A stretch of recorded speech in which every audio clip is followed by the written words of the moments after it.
Chapter 390. Wan Qing was speechless for a while before teasing, "Aren't you afraid that Sister Yi's brother will come back?" Even she was a little intimidated by Sungchen's domineering aura. Shi Sui smirked and said in a mysterious tone, "Him? He should be busy."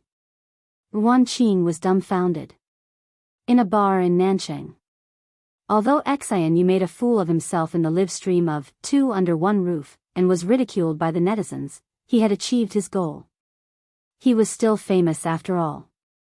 Now that he had gained popularity, a group of internet celebrities in the company were surrounding him and sucking up to him, feeding him fruits, and toasting him. Xianyu was thick-skinned in the first place. In the blink of an eye, he forgot about the embarrassing scene just now and began to brag. "Xiangyi, she looks just like that in real life. She's petty and unpresentable. Women have to behave like women. Look at her, which part of her looks like a woman? She's just a shrew. If you ask me, I should have called the police and locked her up when she hit me. I should have taught her a lesson." He belittled Xiang Yi to the point that she was nothing. His throat was dry, but he found that the little internet celebrities around him all had ugly expressions on their faces. "Who are you guys putting on such a long face for? Let's get high." In the next second, a cold young man's voice sounded behind him. "My sister is a shrew?" Immediately after, a devilish male voice spoke in a slightly faster pace. "I dare you to say that again." Xianyu felt a chill down his spine and his heart trembled. However, he heard two more voices one after another. The gentle voice asked, "Do you think our tutu is a pushover?" The cold and aloof voice asked, "How do you want to die?" Xianyu turned his neck stiffly and saw a row of tall and slender figures behind him. His vision immediately turned dark. "Hello, brothers." Xianyu smiled and said obsequiously, "I'm Xianyu. Xiangyi likes me a lot. Have you forgotten?" She was still crying and rolling on the ground, saying that she wants to marry me. He was eager to use Xiangyi as a rescue, but little did he know that he ended up angering Xiangyi's brothers. Xiangyu grabbed his collar and pulled him up. "You're not fit to mention her name."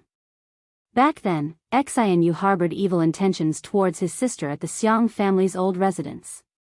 If they hadn't been at home that day, who knew what would have happened? At the thought of it, Xiang uses brothers as, and he was about to punch him. However, Xiang Qi stopped him. "Xiangyu, let go." Xiang Li adjusted his glasses and calmly said, "Old four, you're about to compete. Don't cause trouble." Xiang Chen was much more direct. "Go away. You're too weak." The despised Xiangyu, "Xiangyi, right, T-S-I, hee, now you know you're wrong." Xiang Qi grinned, his phoenix eyes filled with mischief. "But, we're not here to hear you apologize," Xianyu said shakily. I have money. Can I compensate you with money?" Xiang Qi interrupted, "We're here to beat you up. Tell me, what order do you want? 1234 or 4321?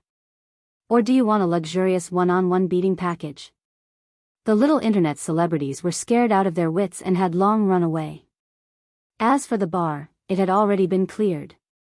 Xianyu wanted to cry but had no tears. Who would have thought that this family would be so protective? This time, I've offended someone I shouldn't have. I'm really done for. Chapter 391. Half an hour later. On Weibo, the netizens who were surfing saw a new post. It was a video posted by Xianyu. Everyone was already a little tired of his aesthetics, but out of habit, they still clicked on the video. Xianyu's tone was sincere and sincere. "Here, I would like to apologize to Miss Xiangyi. Everything that happened today was made up by me for the sake of gaining popularity, huh?" This ugly man actually apologized. In the complete video, Xianyu not only apologized, but also dragged the gossip media into it, claiming that they were the ones who induced him to smear Xiangyi's reputation in exchange for traffic. In an instant, the netizens' anger rose to the peak. The gossip media soon tasted the backlash of the netizens. "You treat us like fools, I'll treat you like an orphan." The Weibo account of the gossip media was bombarded with so much criticism that it turned off the comments section and received more than 100,000 insults in private messages. In the end, they had no choice but to expose the informant. Qin Wanyan thought that she had done it flawlessly.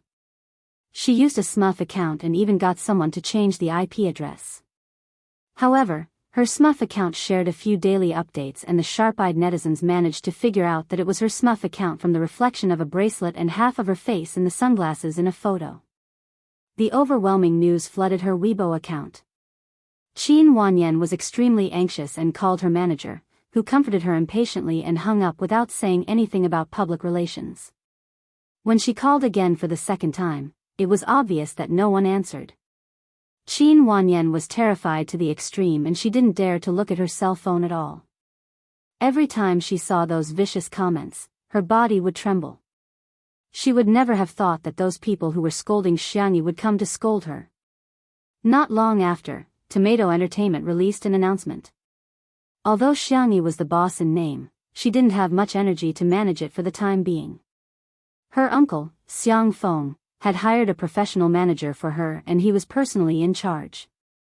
Seeing that his artiste was exposed to such a scandal, he immediately terminated the contract with Qin Wanyan. In addition to having to face a huge amount of compensation, Qin Wanyan's reputation in the industry was also ruined and no major company would be willing to sign her. Qin Wanyan, who was at her wit's end, suddenly thought of someone. Maybe he can help me, bar. Xianxia kicked Xamu away with his long legs and adjusted his tie. His black suit outlined the perfect contours of his body and he exuded a strong sense of oppression that was hard to ignore. Xiangli looked gentle, but he was even more ruthless than Xianxia. It was not difficult for a genius to destroy a company. Xiang Yu was worried. I feel like I'm just a bystander, Xiang Qi comforted him, you should be content. Little uncle doesn't even deserve to be here. Big brother thinks he's clumsy and a burden, Xiang Yu. Thank you for being comforted. He put on the hood of his hoodie. His jawline was smooth and handsome.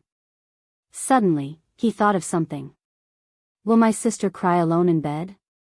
Imagining that scene, the Siscon men felt as if their hearts had been cut by a knife.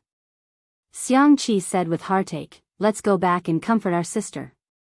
Even if she wants to cry, she should cry on my shoulder. Xiang Li chuckled. Are you worthy? Xiang Chen's brows were tightly knitted as he strode forward. Cheating. Big brother, you're cheating. Xiang Qi yelled angrily. The three of them hurriedly caught up with Xiang Yu. Little did they know that at this moment, in the manor. Chapter 392. Unbeknownst to them, at this time in the manor, the little rabbit had just been carried into the bedroom. Xiangyi's alcohol tolerance was excellent, and she didn't make a fuss when drunk.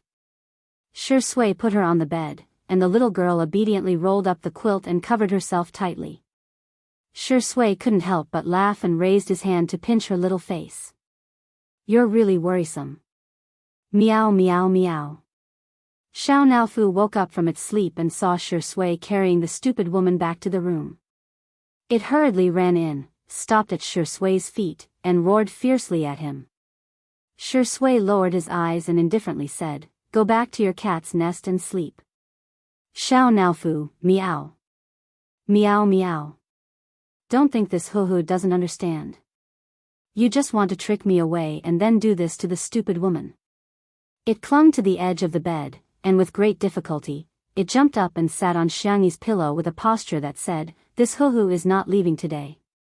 Xiangyi was awakened by the noise and opened her eyes in a daze. The figure of the little cat appeared in her vision, and she habitually hugged it in her arms. All of you, Xiao Naofu, Ohit raised its chin provocatively at Shi Sui. Humph. See that? This hoo-hoo is the rightful wife. This is the hoo-hoo that the stupid woman loves the most. Xiao Naofu's tail swayed gently, curling around her fingers, and rubbing its head against Xiangyi's soft skin under her collarbone. It coquettishly said, Meow meow. Xiangyi closed her eyes again and gently coaxed, All of you be good. Shi Sui's long and narrow eyes narrowed dangerously, and he sneered. Want to be sterilized? Xiao Naofu trembled in fear. However, although its IQ was only equivalent to a child of a few years old, children had a natural instinct to know who would protect them and who they could be pampered in front of. The white, soft, and cute kitten stuck out its little butt awkwardly and squeezed into Xiangyi's shirt through her collar. Only half of its little head was exposed, and it stuck its tongue out at Shi Sui. Lu, dog man, this Hu is not afraid of you. Shi Sui's temples twitched violently. The young lady was drunk, so of course he couldn't take advantage of her, therefore, he really couldn't do anything about Xiao Naofu now. However, the man was calm and composed as he smiled faintly. Xiao Naofu, I've recently discovered that Sister Yi's casserole is especially good. The stewed meat is especially mushy. That black-bellied smile, that dark temperament, he was definitely a villain. Xiao Naofu. You're not going to do anything when it comes to men and women, are you? However, Xiangyi felt something furry and warm pressing against her body. It was a little itchy and a little heavy. The young lady murmured and wanted to move Xiao Naofu away, but she was blocked by her clothes. She subconsciously pulled at her clothes. Shi Sui's breathing became slightly erratic as he pressed down on her hand. In a daze, Xiangyi felt the hot temperature on the back of her hand. Her brain lost control of its logic, and her body reacted quickly. She grabbed Shi Sui's wrist and pulled, and pressed. In the blink of an eye, she had Shi Sui pressed against her side, imprisoning and subduing her. In fact, Shi Sui didn't resist at all. Otherwise, the drunk Xiangyi wouldn't have succeeded so easily. Xiangyi struggled to blur her eyes, as if trying to identify Shi Sui. A certain actor smiled at the kitten. This is called acting, understand? Xiao Naofu, woof woof woof. UF** king dog man. Shi Sui didn't get to gloat for more than 3 seconds before someone knocked on the bedroom door. Sister, are you asleep? Chapter 393. In an instant. Shi Sui's expression froze slightly. Even Xiao Naofu was so scared that its tail curled up. The man and cat looked at each other and surprisingly reached an agreement. They didn't make a sound. Fortunately, the brothers outside the door were very gentlemanly in front of their sister and wouldn't barge into her room without permission. She should be asleep, right? Xiang Qi said uncertainly. Xiang Yu's nose twitched and he sniffed. Seems like she made supper. Xiang Qi was overjoyed. I'll go to the kitchen and take a look. Xiang Yu was afraid that he would steal food, so he followed closely behind him. The two of them went out of the kitchen and found the food in the fridge. Xiang Qi lowered his voice. Fourth brother, don't make a sound. Let's split the spoils. Xiang Yu put one hand in his pocket and pressed down the hood of his hoodie with the other. He said a few words indifferently. Big brother is outside. Xiang Qi was instantly terrified. If it was only the black-bellied old fox second brother outside, he would still dare to repeatedly jump on the edge of death.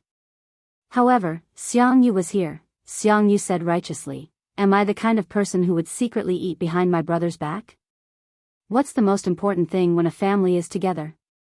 Sharing. Xiang Yu clicked his tongue. He wouldn't believe his nonsense. Since they were already here, let's eat. The four brothers sat down around the remaining small plate of food. Xiang Li had already familiarly gone to the wine cellar to get wine. Xiang Yu was about to compete and consciously didn't touch the wine. Xiang Qi said arrogantly, fourth brother, pour wine for your brothers. Xiang Yu glanced at him. Xiang Qi said, what are you staring at? Keep staring and I'll beat you up. You're the youngest, so of course you should pour it. Xiang Yu said in a disdainful tone, why didn't you say that when little sister was here? He had never seen Xiang Qi order Xiangyi around and only knew how to put on airs as third brother in front of him. Xiang Qi said righteously, how can you compare to little sister? Xiang Yu. Fine, there's nothing wrong with that. He speechlessly poured wine for his brothers. In the bedroom. Xiangyi stared at Shi Sui for a long time. She seemed to recognize him. She buried her head in his chest and sniffed his shirt. Sui's body tensed up and his eyes darkened. After confirming that it was the familiar smell of laundry detergent, Xianyi felt relieved and fell asleep. Did this mean that he wasn't treating him as an outsider? This realization made Shui feel both amused and helpless. He broke free from Xianyi's shackles and pinched her little cheeks. Xiao Naofu meowed in protest. Be a man. Shui sneered, if I didn't want to be a human, you would have been stewed into a kitten. She shrank her little head into Xianyi's arms vigilantly, which made Shui's thin eyelids twitch violently. He really deserved a beating. After a few minutes, when the heat in his heart had dissipated, he gently tucked Xianyi in and went back to his room along the balcony. In the living room, Sanxian drank 2 glasses of wine, but his brows were still furrowed. He put down the wine glass and walked toward Shui's room. He knocked on the door with a blank expression. A moment later, the door was pulled open. Shui was only wearing a pair of dark blue home pants. He was wiping himself with a towel. You're back. What's the matter? Sanxian walked past him and looked into the room with a sharp gaze. The large bed in the room was clean and even the thin blanket was neatly folded. Sanxian felt relieved and said with a straight face, rest early. Suddenly, there was the sound of chaotic footsteps behind him. Sanxian turned around and saw his sister coming out of her room. Hugging a soft pillow with a lace rim, she walked towards Shui's room as if sleepwalking and bumped into his arms. Chapter 394.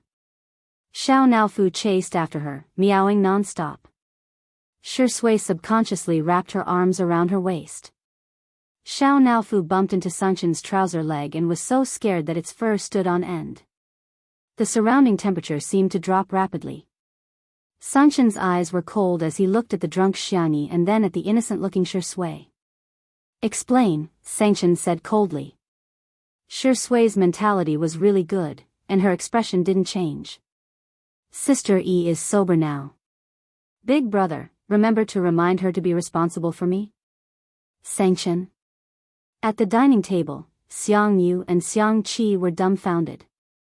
F***ck, there's such a thing? He actually dared to be mischievous in front of Big Brother.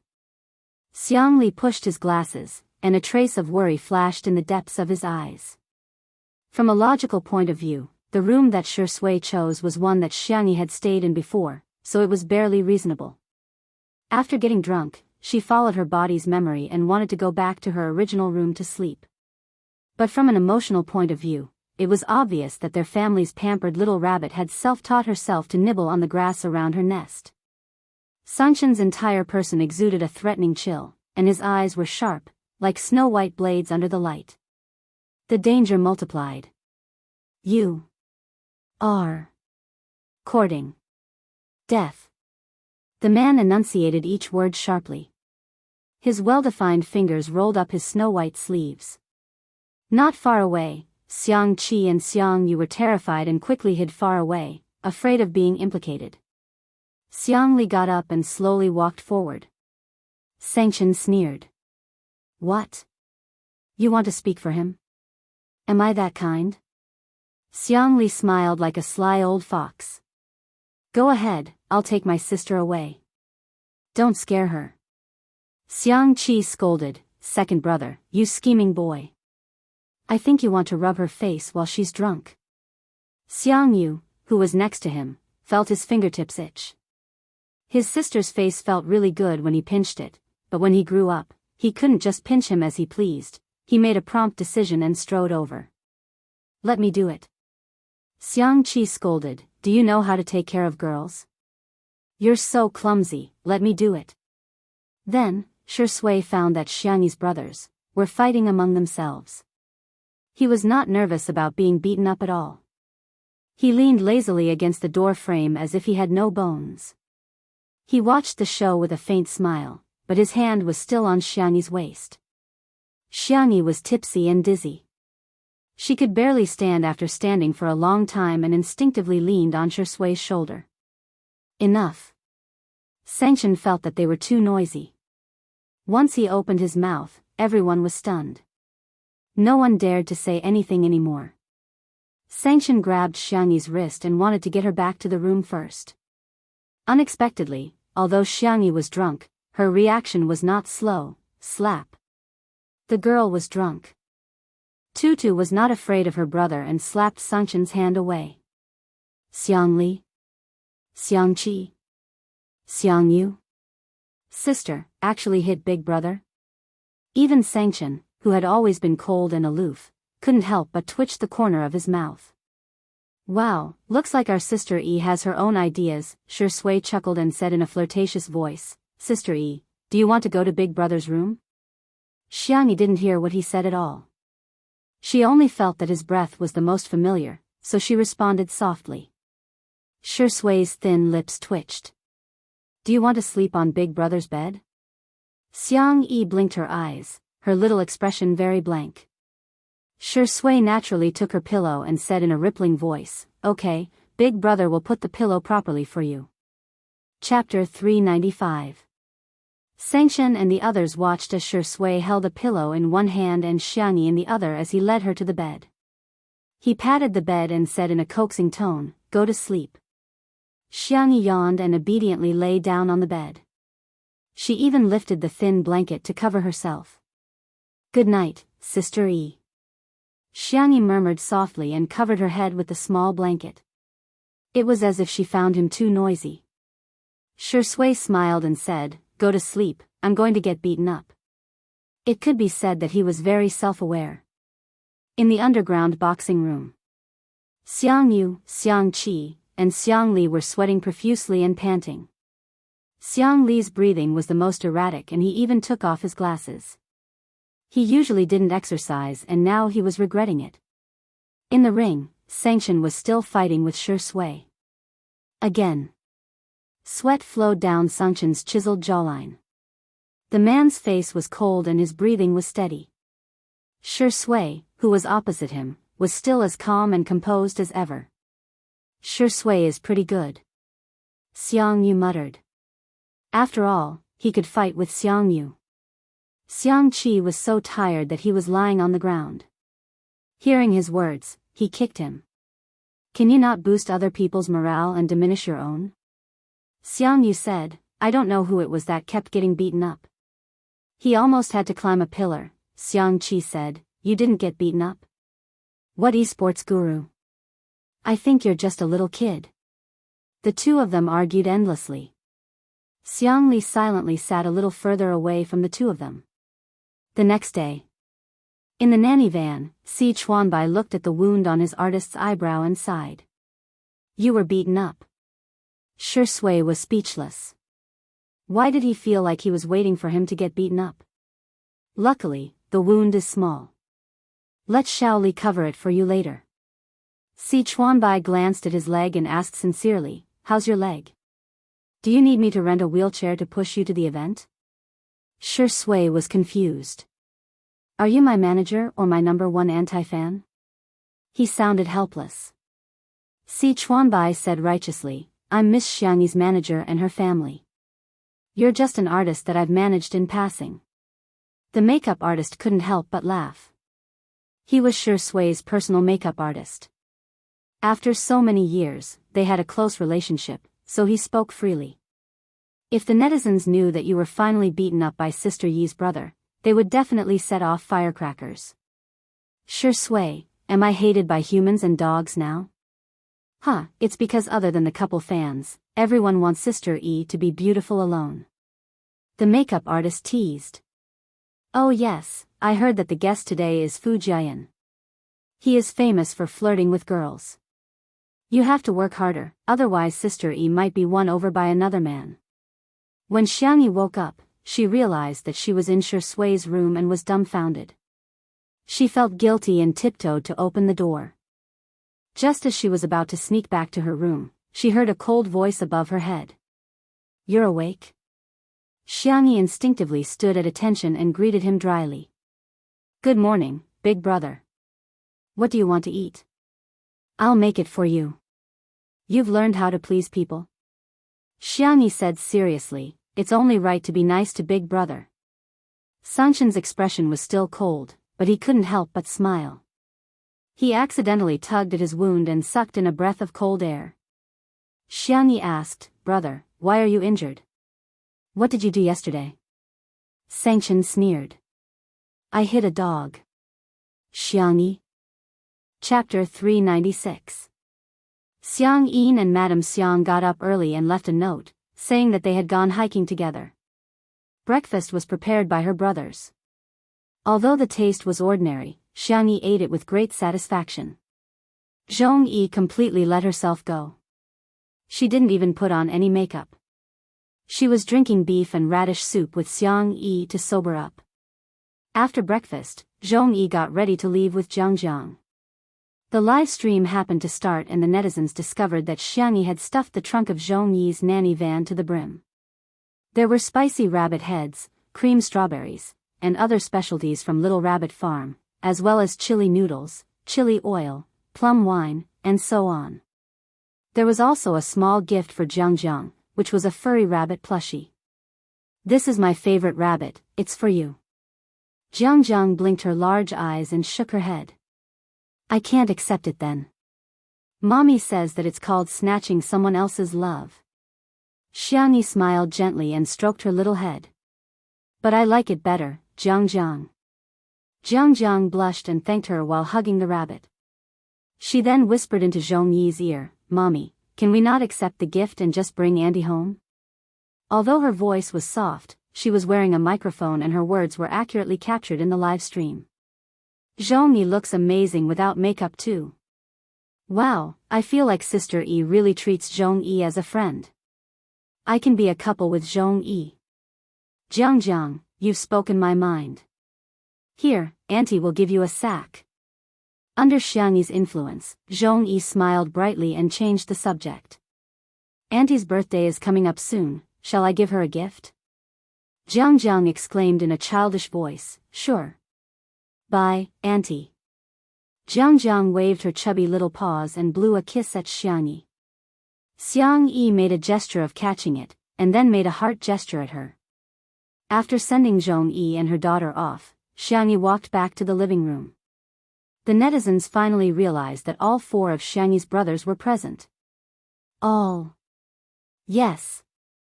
Xianxia was replying to emails on his laptop by the French window. There was a cup of black coffee beside his hand. Xiangli was flipping through a book on the bookshelf. The sunlight shone on his white shirt, making him look elegant and modest. Xiangqi was sewing a new apron for his sister with a needle and thread. He obviously had a devilish appearance, but doing this kind of thing didn't seem out of place. As for Xiangyu, with the mentality of giving up on himself, he was waiting in front of the kiddie villa, rubbing little Shiji and hugging Xiao Naofu.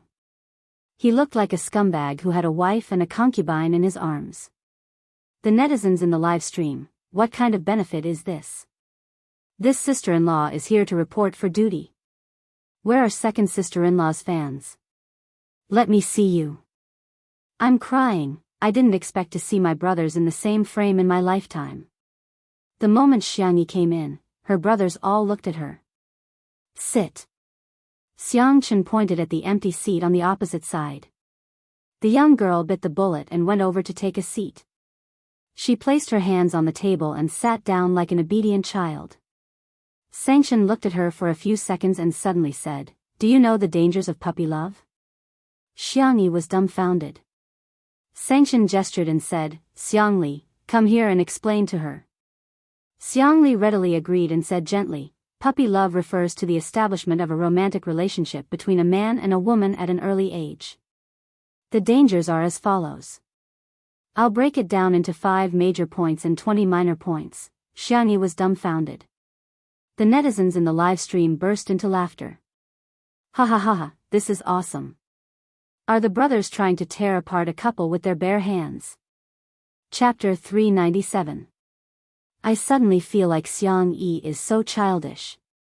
Second brother, why are you still cooperating with him? Okay, I got it. Break up with your boyfriend now. Oh right, I don't have a boyfriend yet. Xiangyi was lectured for more than 10 minutes. In summary, puppy love is a very harmful social activity. Xiangli concluded in a gentle tone. Do you understand? little bunny? Xianxia defended herself with a pale face. I'm already 20 years old, huh? You're only 20 years old and you're already thinking about dating? Xianxia frowned, obviously disapproving of her behavior. Xiangli said gently, you're not careful with your words. You haven't even celebrated your 20th birthday yet. Xiangqi chimed in, yes, yes. Besides, you're still a baby at 20 years old. The 21-year-old Xiangyu crossed his arms and said stiffly, yes. Xiangyi said aggrievedly, but I'm not in a relationship yet. Xianxia frowned. You still want to take action? Xiangli tried to smooth things over. It's better to nip the problem in the bud. Okay, Xiangyi is right. Xiangyi sighed helplessly. What else could she do but listen to her brother? The netizens who were watching the live stream couldn't stop laughing. Untimely CP fans are crying in the toilet. Ah, my country owes me a brother. Her brothers are right. Xiangyi should be beautiful on her own. While the atmosphere was harmonious, Li Jinyu suddenly received a message and hurriedly cued Xiangyi. Sister Yi, the guest is here. Today's guest was also an actor who had worked with Shui before. His name was Fu Jian. He had played the role of the Crown Prince in that historical drama, which had captivated the hearts of countless young girls. Previously, in Heartbeat, he and Yu Miao Miao tried to hype up a couple, but they failed miserably and their reputation dropped. His management team helped him get the resources of two under one roof, in order to clear his name. I'll go pick up the guest then, Xiangyi said to her brothers and got up to go to the door. Xiangyi walked to the black gate. Other than Fu Jian's nanny van, there was also a red sports car behind. Fu Jian was handsome and took the initiative to greet Xiangyi. Hello, Sister Yi. I'm Fu Jian. You can call me Brother Jian. The netizens in the live stream were all complaining. Ah, this is too greasy, no way. Brother Jian sounds so, I really can't accept the fact that His Highness the Crown Prince has turned into a greasy youth sob. Before Xiangyi could say anything, a disdainful sneer came from the supercar. How unsophisticated.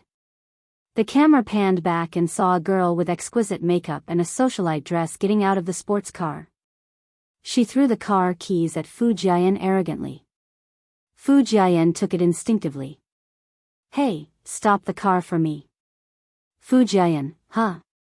Come on, did he look like a parking valet? Xiangyi blinked, obviously happy. Jojo, what are you doing here? Li Jinyu and the others were dumbfounded. This girl isn't a guest. Jiang Jojo raised her chin and said arrogantly, don't think that I'm here for you. I'm just here to see Grandpa Xiang and Madame Xiang. Xiangyi said with a composed expression, oh, I see. Jiang Jojo seemed to be very dissatisfied with her answer. She humphed and walked in her high heels. Li Jinyu asked in bewilderment, Sister Yi, this is? Xiangyi asked carefully, my friend, right? Jiang Jojo, who was in front, paused in her tracks. Chapter 398. Atrocious. What's with that tone of hers? She's so reluctant to call me a friend. Little did she know that Xiangyi felt that the person who had occupied her body had made new friends and neglected Jiang Jojo in the past year. Perhaps, Jiang Jojo no longer treated her as a friend. Jiang Jojo gritted her teeth and walked even faster. The comments about Jiang Jojo in the live stream weren't very friendly. This girl is too arrogant. Xiangyi briefly introduced Jiang Jojo on the spot. She's an excellent violinist and the chief of the Orpheus Orchestra. We've known each other since kindergarten. Li Jinyu gasped and asked, Is it the Orpheus Orchestra that I know? In the live stream, Orpheus Orchestra? What the hell? I'm speechless. It's one of the top orchestras abroad and they have to be under 30 years old. I'm a music major just passing by. This girl is super impressive. She's a musical genius. She has an absolute sense of music. All of a sudden, the comments section was filled with discussions about Jiang Jojo. Fu Jian helped Jiang Jojo park the car bitterly, but he was immediately tricked by the production team. Li Jianyu smiled and handed him a few mission cards. Jiayan, draw one. Fu Jiayan casually drew a card and opened it, only to be dumbfounded. Bathe the little black pig? Fu Jiayan's eyelids twitched. Don't tell me all the mission cards are for this? Li Jianyu asked, am I that kind of person? Fu Jiayan looked hesitant. He then heard Li Jianyu exclaim indignantly, I am. Fu Jiayan was speechless. I'll bear with it for the sake of clearing my name. He had a rather boisterous personality, but when he played the role of the crown prince back then, he left a deep impression on everyone. Countless fans became fans of him because of his role, so they naturally hoped that he could be like the crown prince in person. The production team had been asking him to create a persona for himself, but after a long time, he couldn't keep up with the act and hence, became a greasy young man whose persona had collapsed. Fu Jiayan mentally prepared himself in a few seconds and asked expectantly, will Sister E help me catch the pig then? He was a loyal fan of Two Under One Roof, and usually, he would watch the live stream crazily. He had watched the scenes of Xianxia catching the pig over 100 times. You have hands and feet, why should she catch a pig for you? Jianghu was dumbfounded as soon as she entered the living room. The Demon King and the others were all there. She stammered and greeted them before hurriedly coming out in shock. When she heard that Fu Jiayan had asked Xianxia to help him catch the pig, she got angry.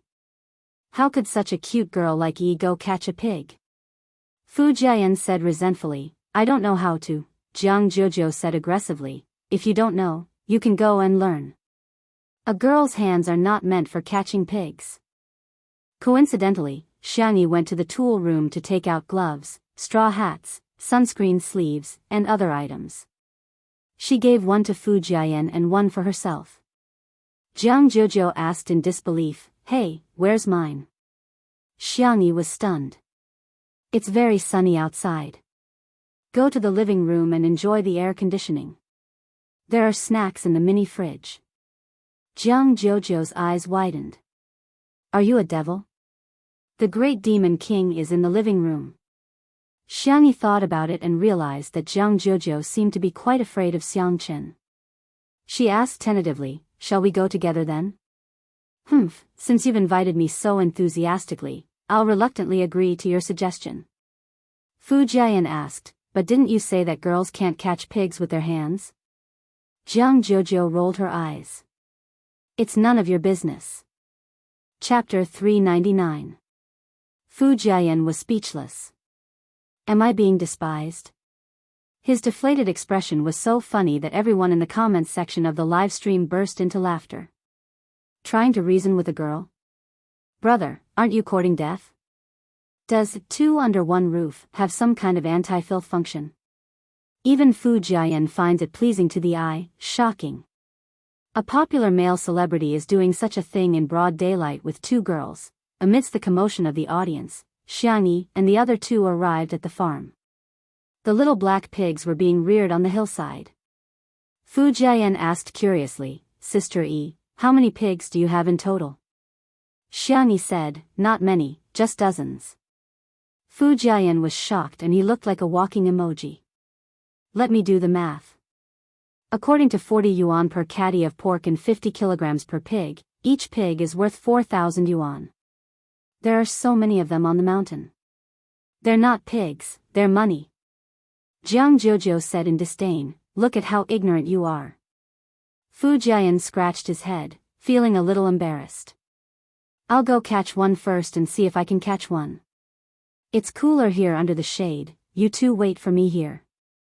Xianxia said, actually, you don't have to catch one, Jianghu interjected, who are you looking down on? I'm not a good-for-nothing. I want to go too. Fu Jiayan said, let's see who catches it first then. Xianxia said, you really don't have to. The two of them didn't listen to her at all. They somehow felt like competing with each other and rushed up the hillside. Xianxia was speechless. Forget it, as long as you guys are happy. Fu Jiayan and Jianghu had their eyes on the same little black pig. The two of them pounced on it from both sides, only to be defeated. The little black pig scurried away. Fu Jiayan said regretfully, what a pity, this pig is quite cute. Jianghu licked the corner of her lips and said, it should be delicious braised pork. Fu Jiayan was speechless. All of a sudden, a large, sturdy, and powerful black pig appeared in front of them, followed by a little black pig that was whining. Jianghu turned pale and exclaimed, It can actually call Daddy over. Fu Jiayan pulled a long face. Is it too late for us to call it Daddy now? The answer was that it was too late. The big black boar dug into the ground and charged at the two of them aggressively. Ah! As a result, the live stream was filled with the screams of two people being chased by pigs. Pig catching girl, Coco Love, F***CK, what kind of stupid variety show is this? I'm dying of laughter in front of the screen. Fu Jiayan must be a comedian deep down. It's such a pity that he didn't go into crosstalk. Fu Jiayan and Jianghu fled frantically together with the cameraman. For some reason, they alarmed the black pigs nearby. All of a sudden, the scene was extremely chaotic and there were piglets running wild all over the hillside.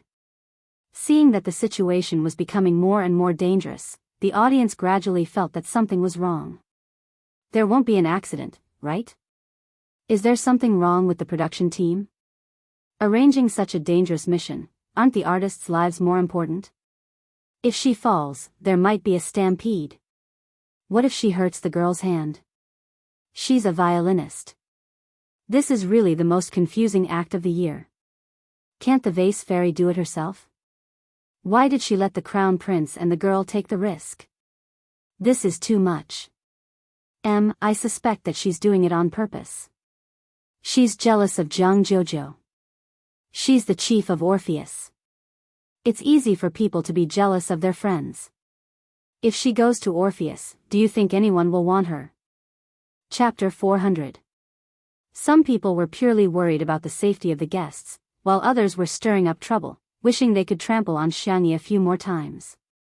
There were only so many decent resources in the entertainment industry, and now that Xianxia had become famous, she was bound to touch the cake of others. Some people didn't want her to become famous. There were also people guarding against her exploding to the front line. As the situation became more and more dangerous, Li Jianyu also panicked and shouted through the loudspeaker, "Everyone, don't panic.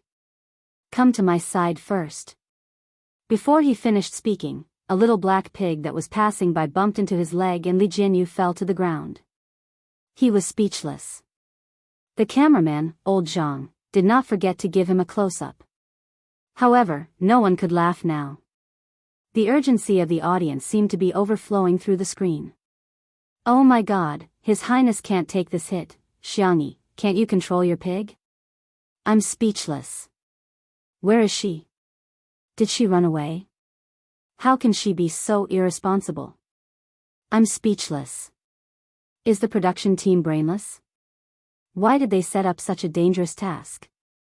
Someone said weakly, the last time Sister E caught pigs, it wasn't this dangerous.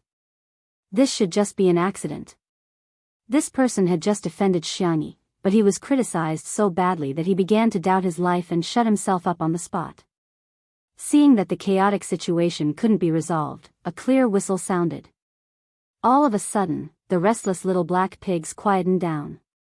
The whistle was melodious, and immediately afterwards, the little black pigs all headed in one direction. Everyone at the scene was speechless.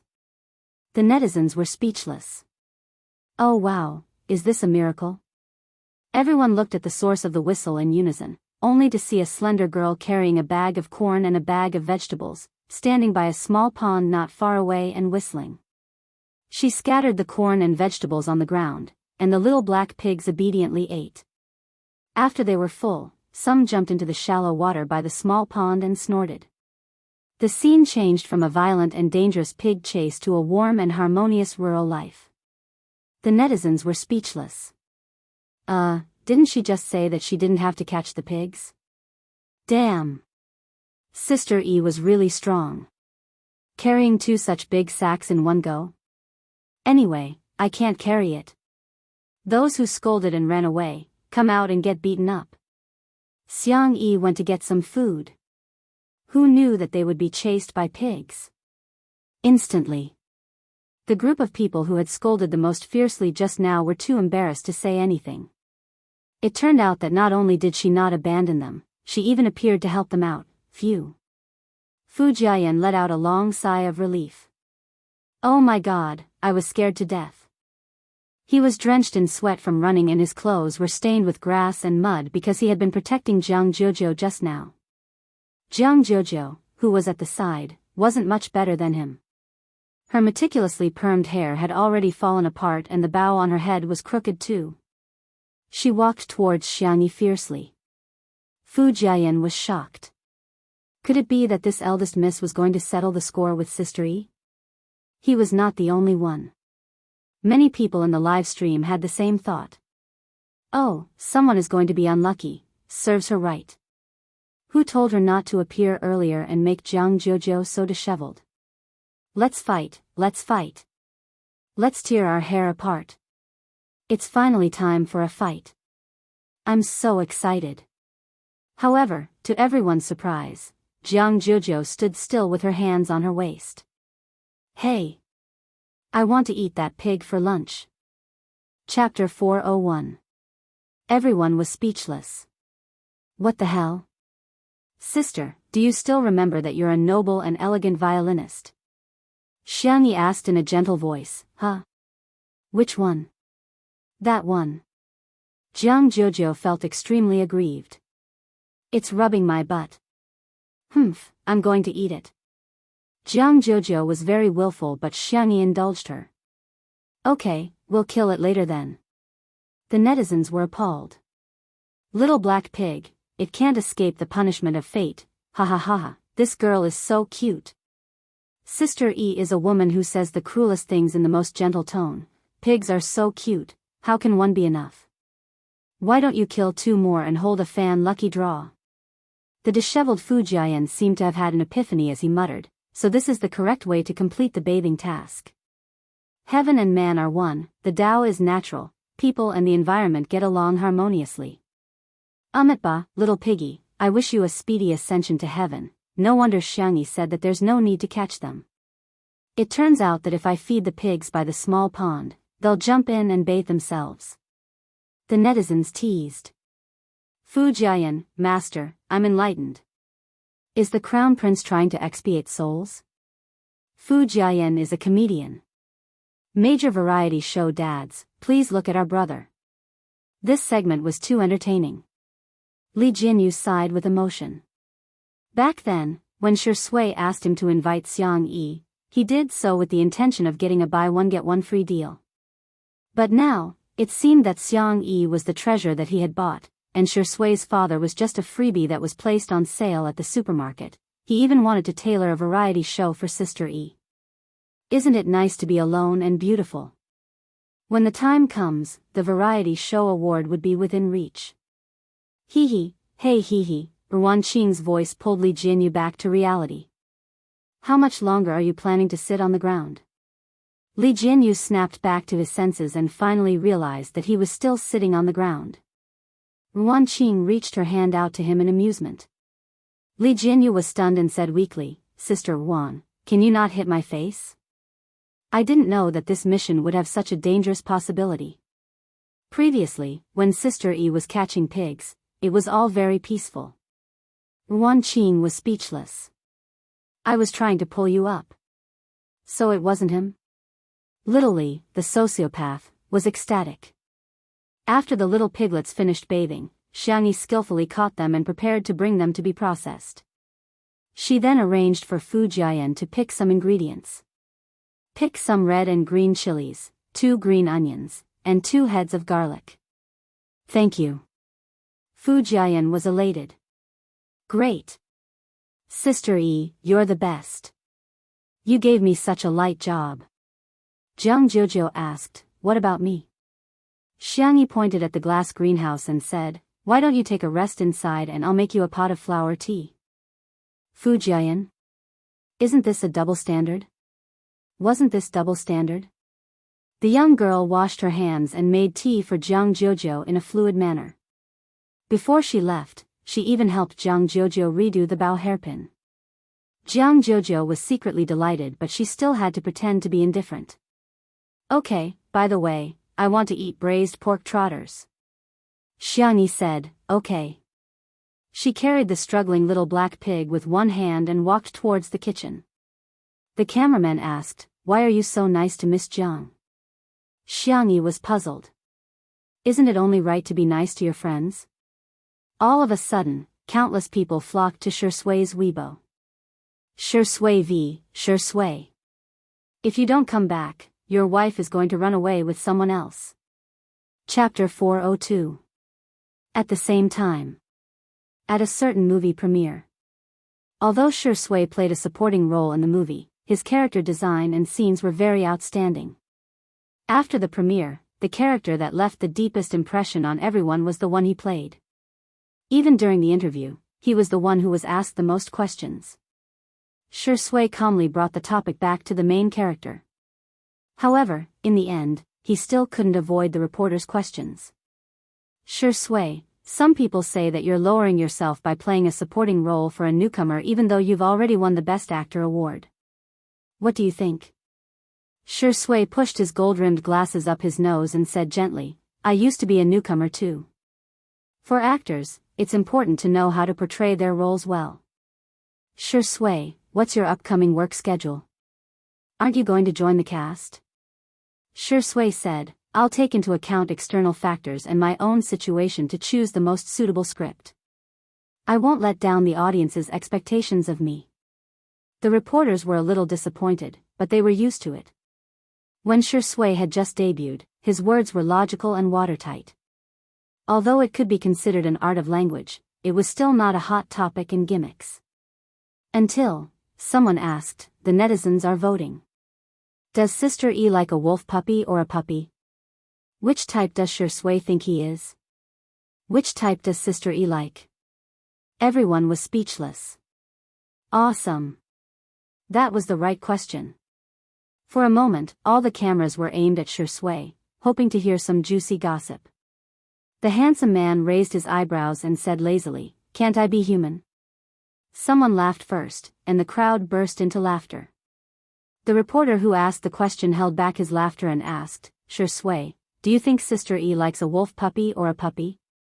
Shui said, I know. She should like humans. Pfft.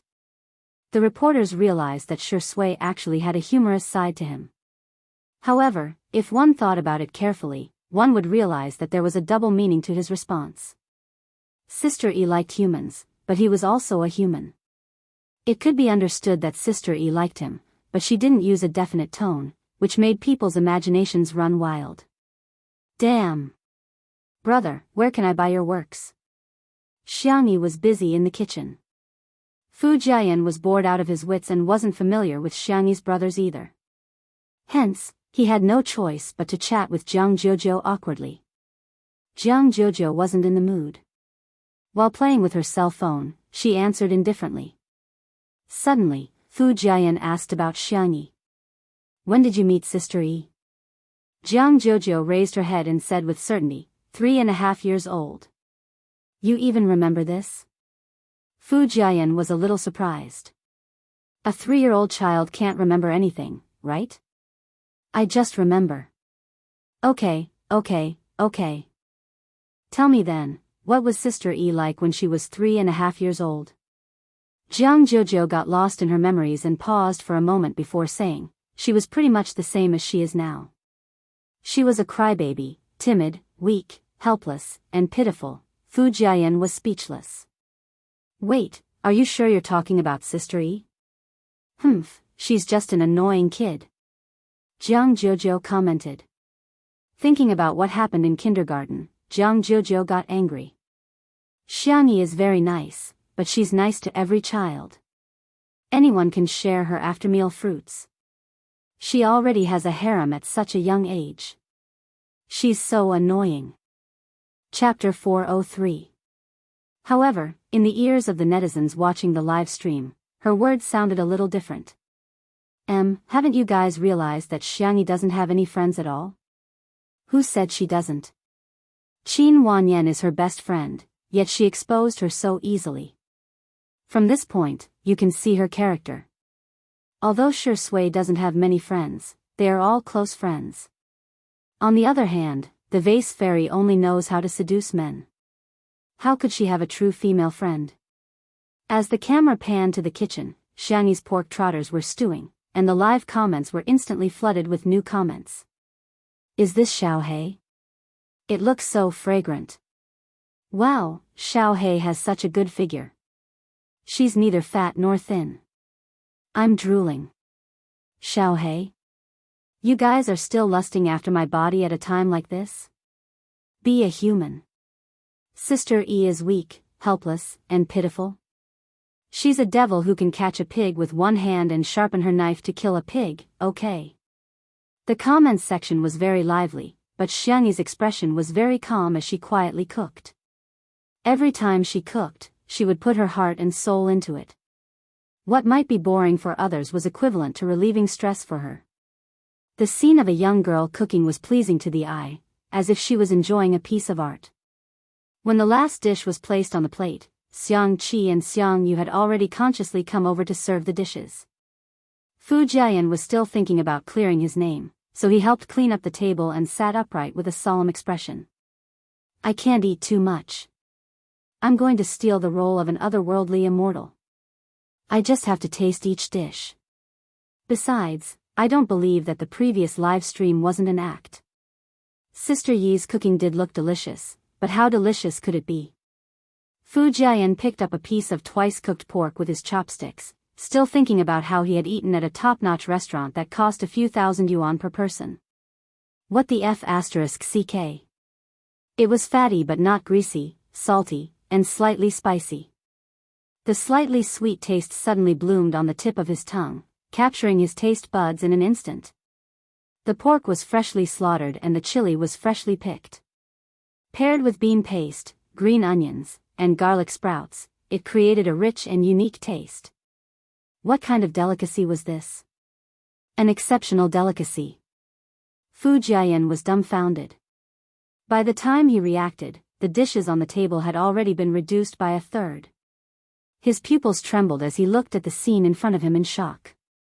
Hades had brought his own big bowl of rice, but Xiang Yu's bowl was even bigger than his. Perhaps it would be more appropriate to describe it as a small basin. Even the elegant and modest Dr. Xiang and the cold and indifferent lawyer Xiang had small mountains of rice on their plates. Country bumpkins. Jiang Jojo said in disdain, what's wrong with that? In the past, they would even bring pots and pans to their meals. Fu Jiayan suddenly realized that the competition in the Xiang clan was actually so cruel. As he ate, he asked, why aren't you eating? Jiang Jojo picked up a piece of stir-fried vegetable elegantly and rinsed it with water before eating it. She raised her head arrogantly. The orchestra is about to perform. I'm the lead violinist. Rounding it off, it would be the C position, all right? I'm trying to lose weight, so I definitely won't eat such greasy meat dishes. Not even a single bite. Fu Jiayan agreed. You're right. Missy, I wish you success. In the next second, he picked up all the remaining pieces of vegetables in front of Jiang Jojo. Jiang Jojo was speechless. At this moment, a strong and spicy aroma wafted into her nose. Chapter 404. She couldn't control her physiological instincts and looked towards the source of the aroma. Xiangyi came out of the kitchen with a plate of braised food. At the top was a soft and tender pork trotter, surrounded by a circle of duck wings and chicken feet, as well as a few pieces of dried tofu and shiitake mushrooms. The food was all soaked in the beautiful reddish-brown gravy and sprinkled with some white sesame seeds. The aroma of the food wafted in all directions, causing the cravings in the depths of one's heart to come out. Fu Jiayan. Jiang Jojo. The brothers of the Xiang family were obviously immune to their sister's delicacies as they all looked rather calm. However, the impact on Fu Jiayan and Jiang Jojo was too great. It smells so good. How can it be so fragrant? Gulp. Fu Jiayan couldn't help but swallow his saliva.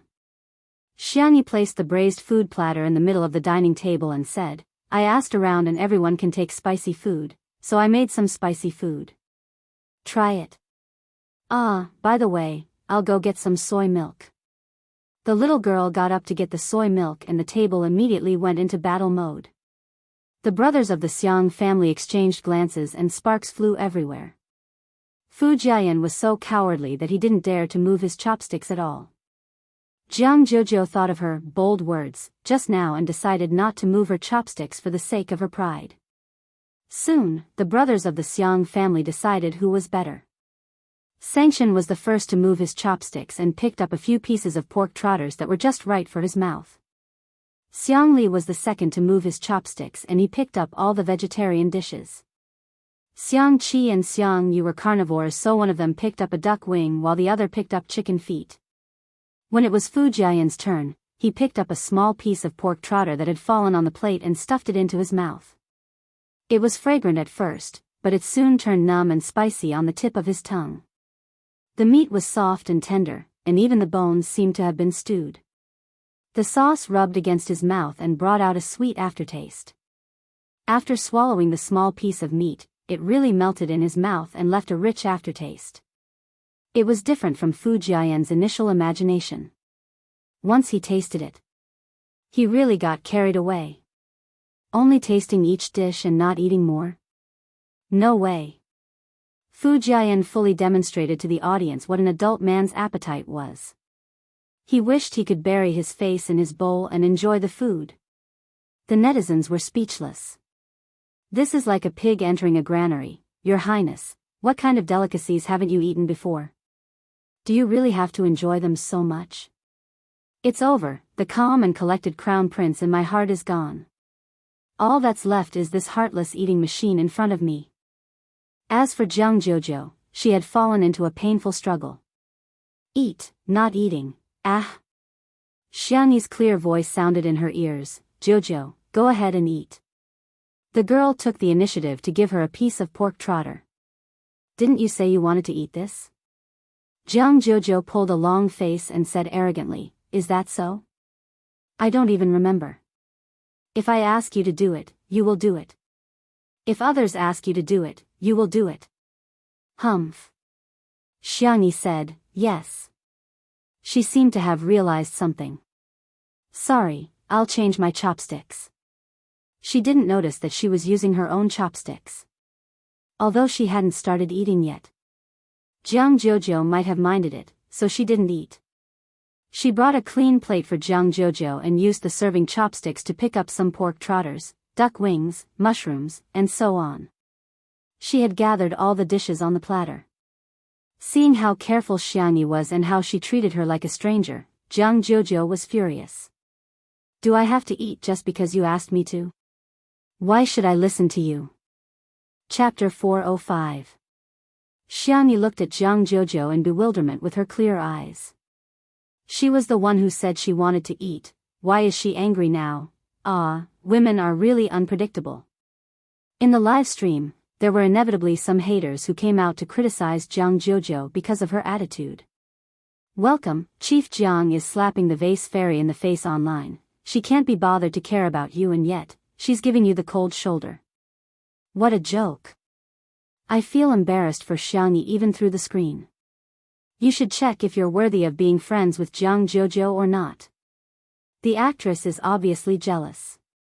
Jianghu has already said that she wants to lose weight, but she's deliberately making Jianghu eat greasy and high-calorie food. What is she up to? She's so evil. The brothers of the Xiang family glanced at Jianghu. She couldn't hide her thoughts from them, but they couldn't be bothered to get involved in the matters between girls. Hence, they continued to eat separately. Xiangyi thought about it and said in a warm voice, don't eat then? Do you have any other dishes you want to eat? I'll make them for you, or I can order some takeout for you like a light salad.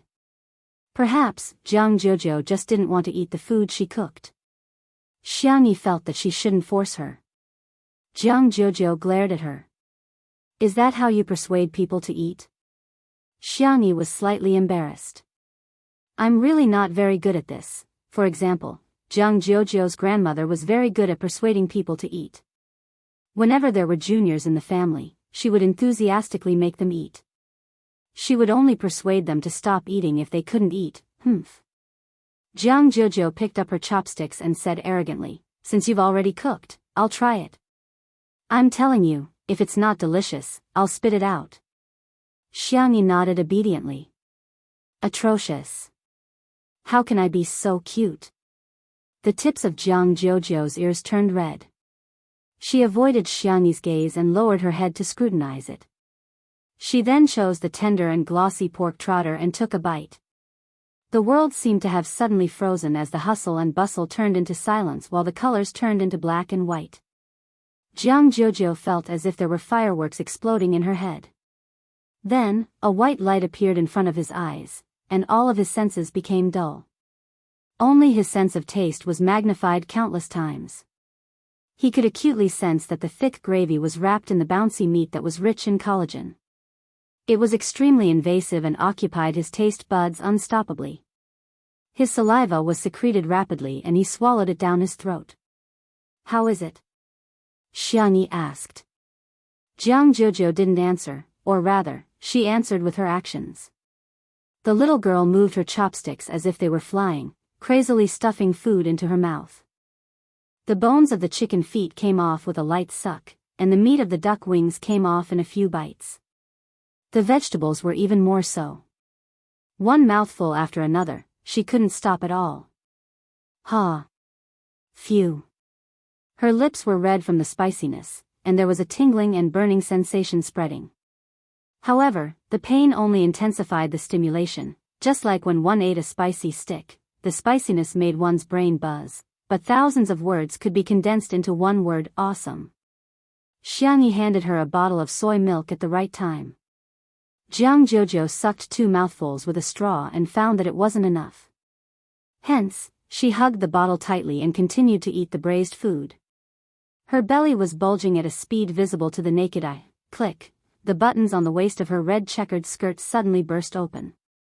Although she wasn't exposed, it happened to be recorded by the camera. The netizens were dumbfounded. Did she eat so much that her skirt burst open?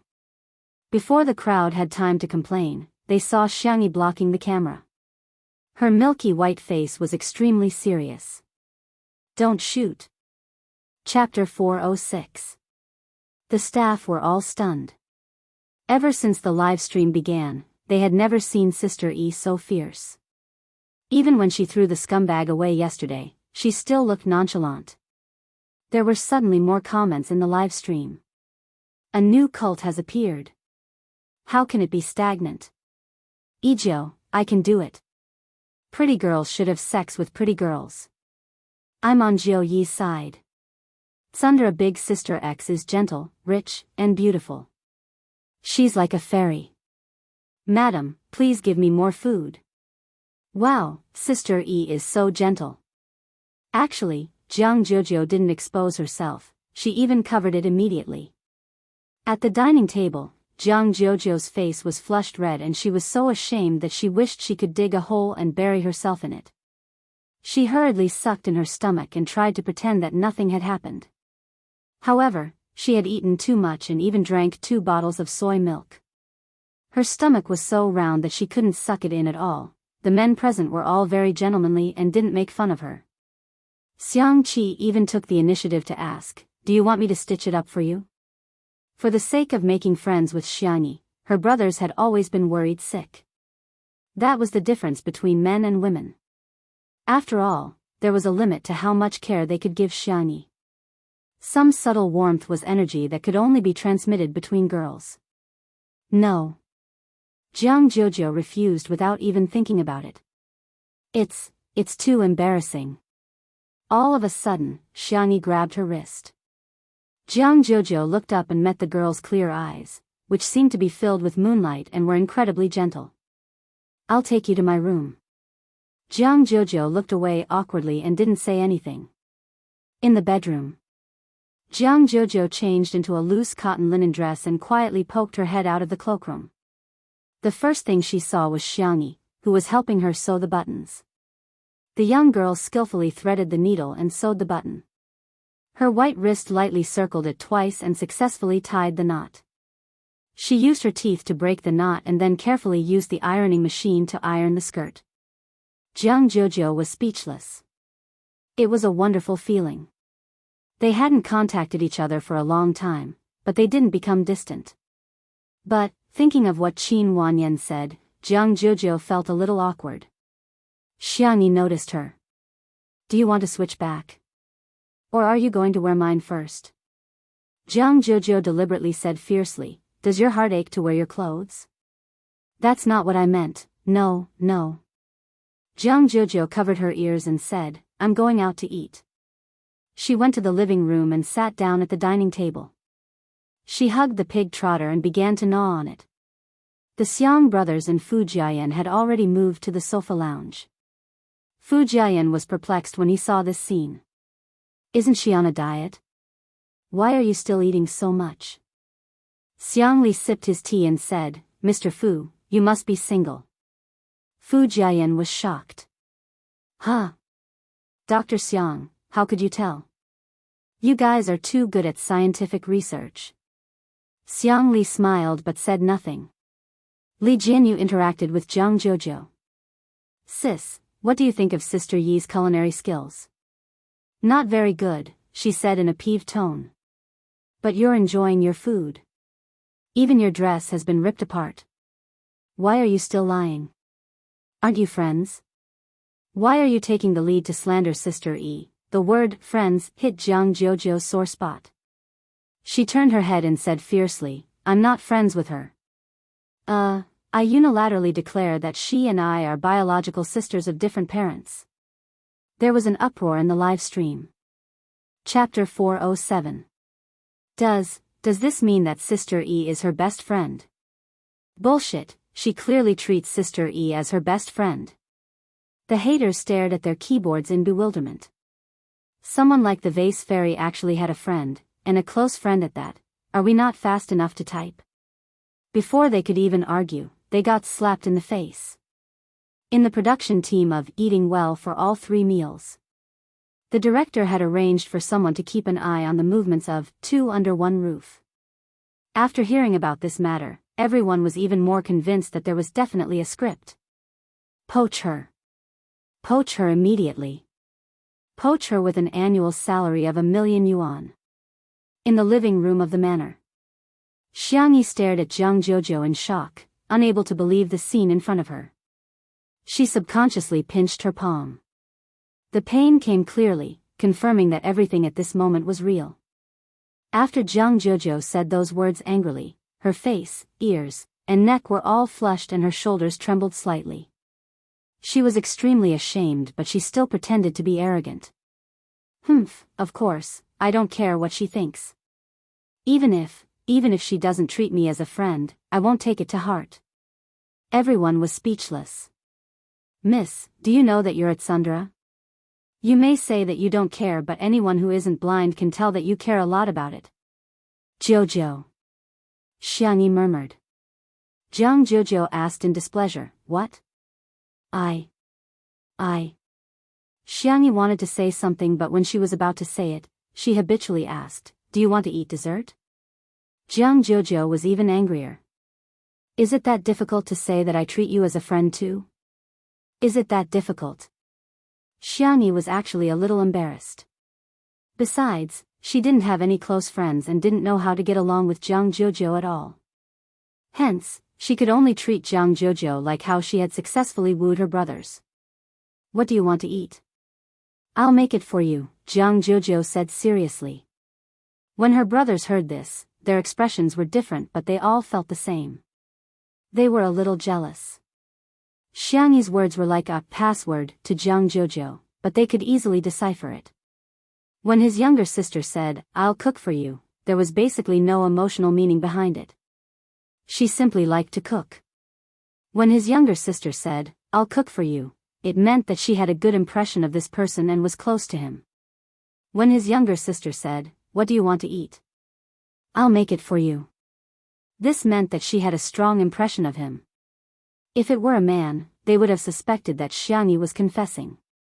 Jianghu pouted and said, I'm going to take an afternoon nap later, and then have afternoon tea. All right. I still want to go to the glass greenhouse to take pictures. Help me shoot. All right. I want to sleep with you tonight. Jianghu clenched her fists and said with a flushed face, you have to wear our sister's pajamas with me. Sure. Jianghu's eyes were glistening and she seemed to be trying to hide the joy in her heart. She lowered her head and took a few more bites of food, but the corners of her mouth were raised high. Her brothers, was this the friendship between girls? In the live stream, the fans of the Ezhou couple were celebrating. Sure Sui, am I not worthy? Jojo, yes. Medic. Give me an injection of insulin. Woohoo, sleep together. Our Jojo is the rightful wife, no one dares to refute, right? Sister E is so good at doting on others. Sob sob sob, is this what sisterhood is like? Chapter 408. The netizens in the live stream chatted excitedly about the couple and someone took screenshots of it and submitted them to a famous verified account. All of a sudden, they were all laughing and mocking Sure Sui. After Sure Sui attended the premiere and the celebratory banquet, Si Chuanbai showed her the trending searches. The man who had always been strict and meticulous was obviously trying to hold back his laughter at this moment. You've been despised by the netizens again. Sure Sui raised her eyebrows and noticed that he used the word again. After casually browsing through the process of the matter, he couldn't help but laugh. It's a good thing that Sister E has friends. After all, there was a 7-year age gap between him and Xiangyi and the two of them didn't have much interaction in the past. However, he had seen how lonely she was when she was in school. She kept skipping grades and getting busy all the time. In his impression, Jianghu was the friend she had been hanging out with for the longest time. Si Chuanbai said, you're quite open-minded. Should I praise you for having a good attitude? The Ezhou couple has already been created. Sure Sui sat in the nanny van, crossed her long legs lazily, and slowly loosened her tie. Changed the navigation to the manor. Outside the window, light and shadows flashed and the scenery changed. The man said calmly, go back and teach the little girl what it means to be the main wife. Si Chuanbai was speechless. Indeed, he and the netizens were overthinking. So what if she's a tsundere? Sure Sui has never lost. While Jianghu went to take a nap, the live stream was paused and Li Jianyu announced for everyone to take a 2-hour break. Xiangyi was in a state of excitement and couldn't fall asleep at all. She ran to the kitchen, picked up a taro, peeled it, and got ready to steam it to make mashed taro. She remembered that Jianghu liked it. Suddenly, a few tall figures walked in from the kitchen. Xiang Li came over and took the initiative to peel the taro for Xiangyi. After the acupuncture, his hand had improved a lot. Xiang Yu was sitting on a small stool and playing with a game console. His hand speed was astonishingly fast. Xiang Qi leaned against the wall lazily and yawned, wondering why Xiang Yu had gathered everyone. Sanction stood tall and slender. Even though he was dressed in casual clothes, it was difficult to hide his oppressive aura. He said indifferently, let the family meeting begin.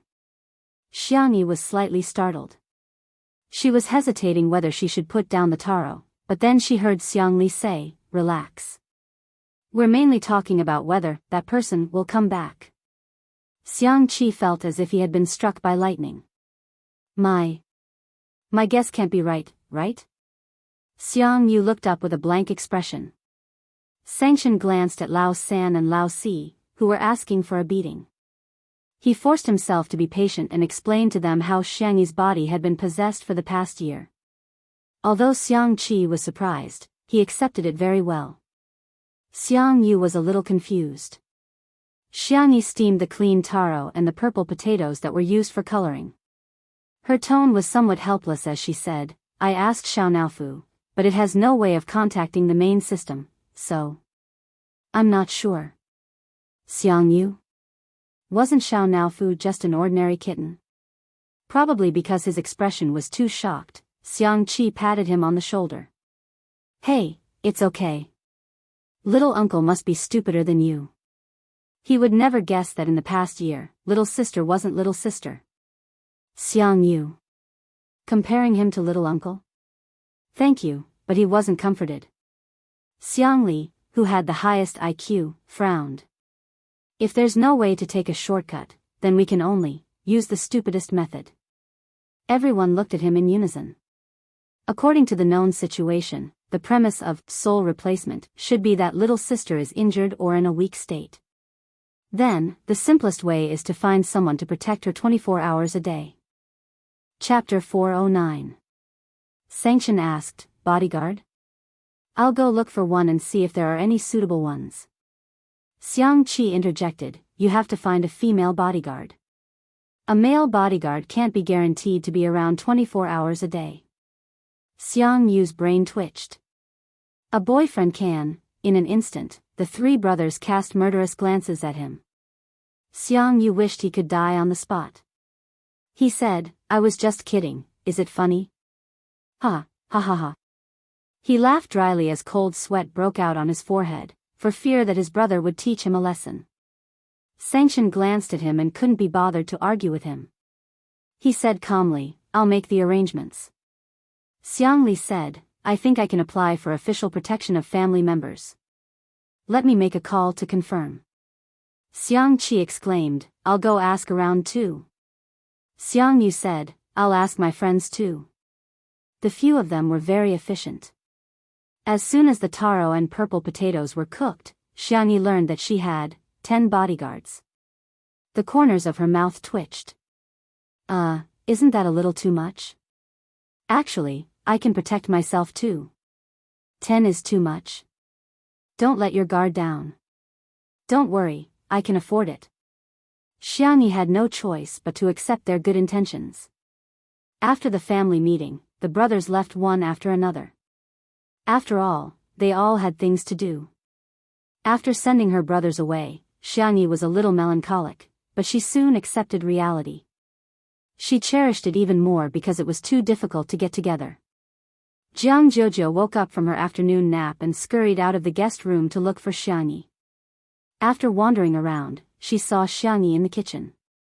The young girl was quietly preparing the ingredients for milk tea, which were her favorites, such as mashed taro and taro balls. The light in the oven was on and the aroma of cookies wafted out. It was a warm and quiet scene. Ding! It was time for the oven to open. Xiang Yi took out the cookies and tasted them. Seemingly thinking that they tasted good, the young girl tilted her head and gave herself a thumbs up. Jianghu, my sisters are so cute. Sensing Jianghu's gaze, Xiang Yi looked over and said with a smile, you're awake. Do you want to go for afternoon tea? Jianghu folded her arms arrogantly and said, since you've already invited me, I'll consider it. A second later, she nodded. All right, I've thought about it. Xiang Yi. Really? Then I'll bring the food to the glass greenhouse. Jianghu sounded awkward, but her body was very honest as she took the initiative to share half of the burden with her. It just so happened that the staff had almost rested. Li Jianyu shouted and prepared to shoot the afternoon tea of the two girls. A few minutes later, the netizens received a push notification for the live broadcast. When they clicked on it, what appeared in front of them was a scene that looked like an idle drama. The wind was gentle, the clouds were light, and the distant mountains were beautiful. The sunlight was refracted through the glass, and the flowers and grass grew luxuriantly. On the round table covered with a lace tablecloth, there were delicate biscuits and milk tea. There were a few freesia in a slender porcelain bottle. The two girls were sitting opposite each other, leaning against the recliners and swaying slowly. The white and soft kitten was nestled in Xiang Yi's arms while the silly little Shiji was squatting by Jianghu's feet. Jianghu took a bite of the biscuits and milk tea, squinting her eyes in bliss. I'm taking screenshots like crazy, this is so beautiful. The director is so good, this is my ideal life. Huh. I think I saw Shui coming back. He's at the entrance at the bottom left corner of the screen. Let him go. Let him run away from home. Chapter 410. Ha ha ha, are you serious about telling Sheringi to run away from home? My mom is asking me why I'm laughing like a pig. The camera panned to a distant view. The man was dressed in a tailored black suit that accentuated his height and long legs. His tie was loosely tied, and a few locks of his hair were hanging down. He looked relaxed and casual. It was as if he was returning home. He locked his gaze on Xiang Yi, who was in the glass greenhouse, and strode over with his long legs. The comments in the live stream were instantly flooded. Ah, sure, Ingdi in a suit can do it. His legs are at least 2 meters long. They're even better than models. He's so immersive, I feel like he's going to unbuckle his belt in the next second. Si Chuanbai was watching the live stream in the nanny van.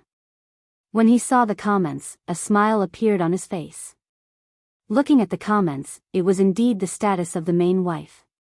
His phone vibrated and he picked it up. Nan's anxious voice came through the receiver. Chuan, I think I've been scammed. Chuan? Don't you think it's strange to call him Chuan? It sounds like you're taking advantage of me. And it sounds a little strange.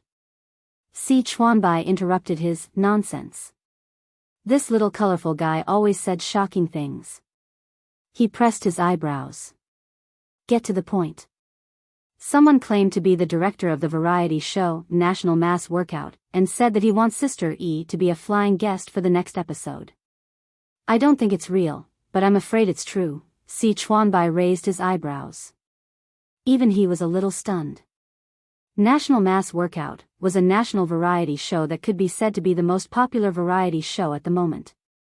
It had recorded a total of 2 seasons, and the 3rd season was in preparation. Every season, the guests invited could be said to be the top or A-listers, or they were the senior big shots with a high status. Si Chuanbai took a deep breath and said, "Send me the contact information." 2 minutes later, Si Chuanbai confirmed that it was really the director of National Mass Workout. Nan was extremely excited on the other end of the phone. Our girl is so capable. Si Chuanbai smiled and said, "She's quite capable." In a sense, Xiangyi's popularity could be said to have risen from C-list to A-list. However, the industry wouldn't recognize her status if she didn't have any film or television projects. But if the resources could keep up, if he became part of Miss Xiangyi's family, he would be able to become an S-lister for free. A glass greenhouse. Shi Sui greeted Jianghu politely. As soon as the suave, gentle, and handsome man appeared, Jianghu felt that her friend had changed.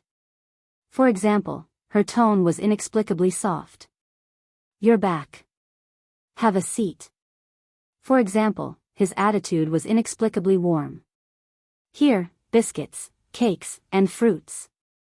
Another example was his gaze, which was inexplicably fixed. "You look good in this." Shi Sui had intended to go back and change her clothes after greeting him, but at this moment, she blinked and threw the thought of changing to the back of her mind. She sat down steadily and said, "Thank you. You're also very beautiful."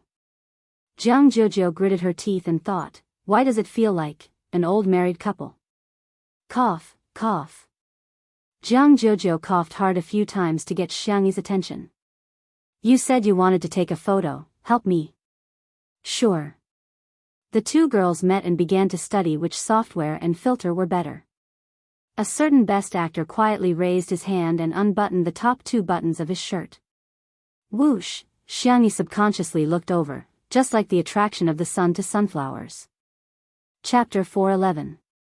His black tie was loose and the top of his snow-white shirt was slightly open, revealing his clean and clear collarbone. His skin seemed to be a mixture of moonlight and snow, fair and delicate. Xiangyi seemed to have been bewitched as she couldn't look away for a while. "I think this retro filter is quite nice, it gives off the feeling of a Renaissance oil painting." Jianghu murmured, only to realize that Xiang Yi was distracted. She looked in the direction of her gaze. "Damn. How can my sister be bewitched by a man?" Jianghu was puzzled. She was extremely frustrated and poked Xiangyi's arm with her finger. "We agreed that you would take photos of me." Xiangyi seemed to have woken up from a dream. "Ahem, I'll take photos for you then. Stand over there, the light is better." Jianghu happily went to take photos and even raised her eyebrows at Shi Sui provocatively. Men are bullshit. Sisters are treasures. In the live stream, the netizens were delighted to see this scene. Jealous Sway, disdainful Jojo. Sure, Sway is a man, but his collarbone is even more pronounced than mine.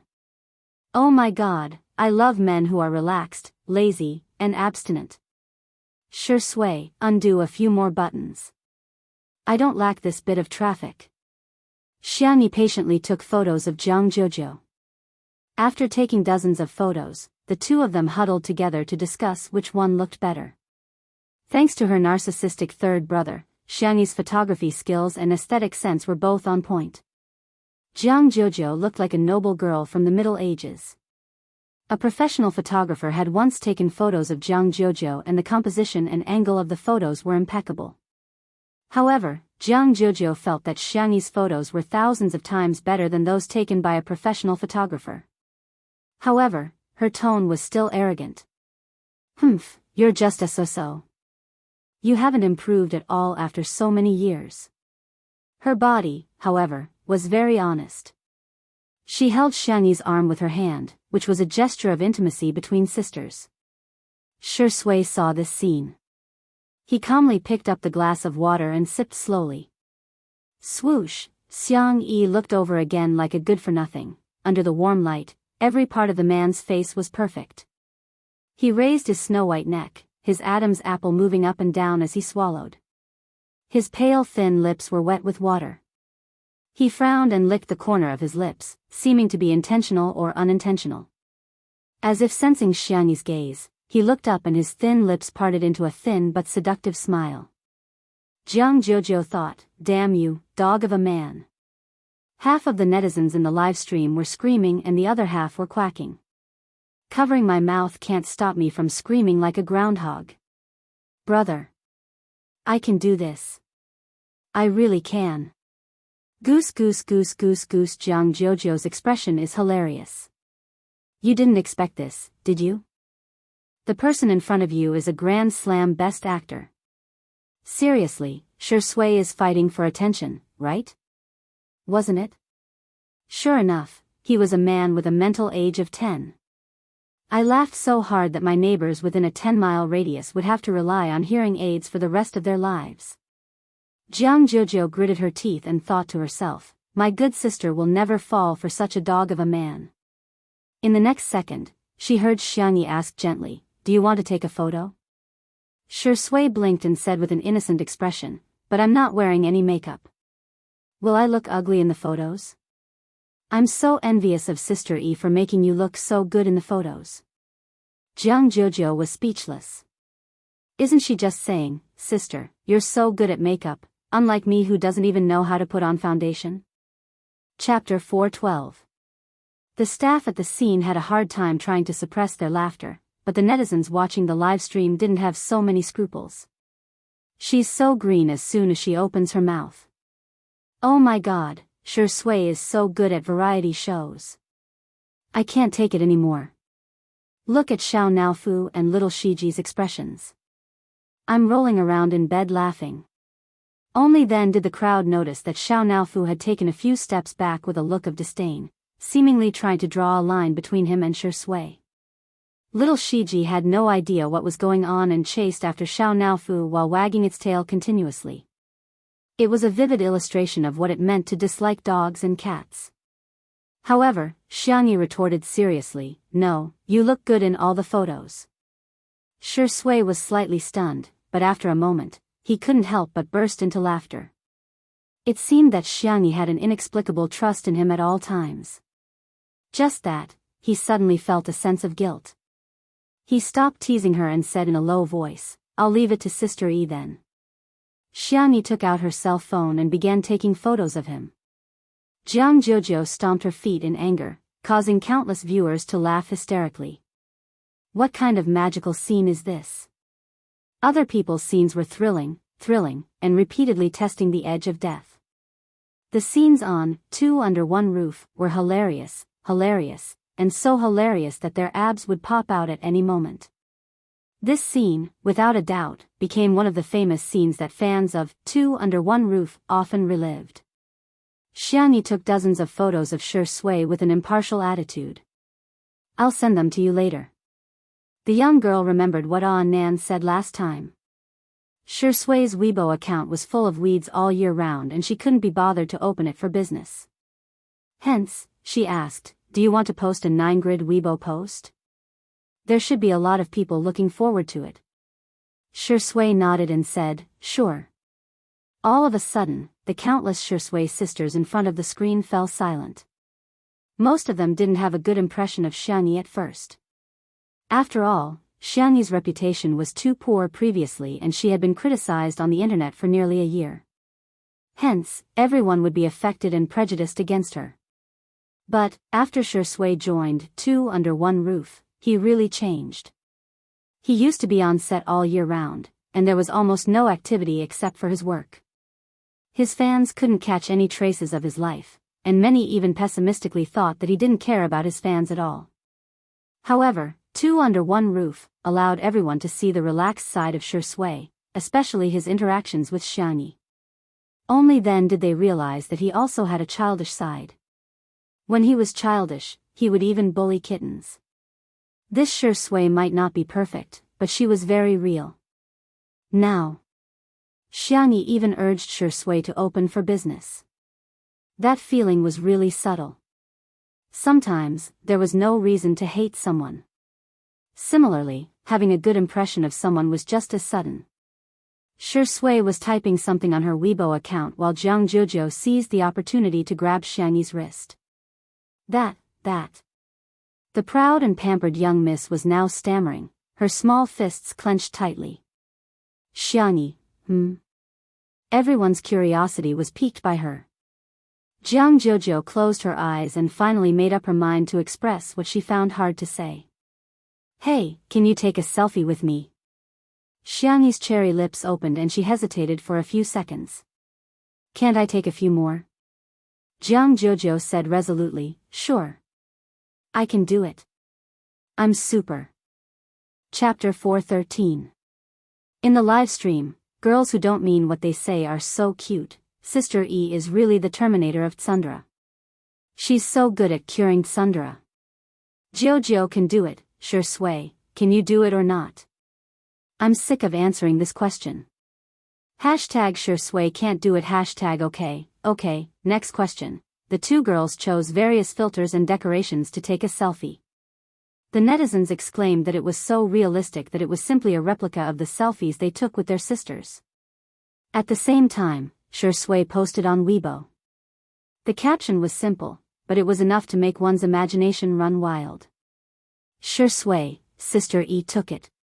The Shi Sui sisters were a little upset when they saw the text, but after seeing the picture, they screamed. The man in the picture was wearing a white shirt and a black suit. His tie was loose and his collar was open. His gaze was deep and doting, and he looked lazy. He was a refined scum who was abstinent and passionate. The number of comments instantly exceeded 10,000.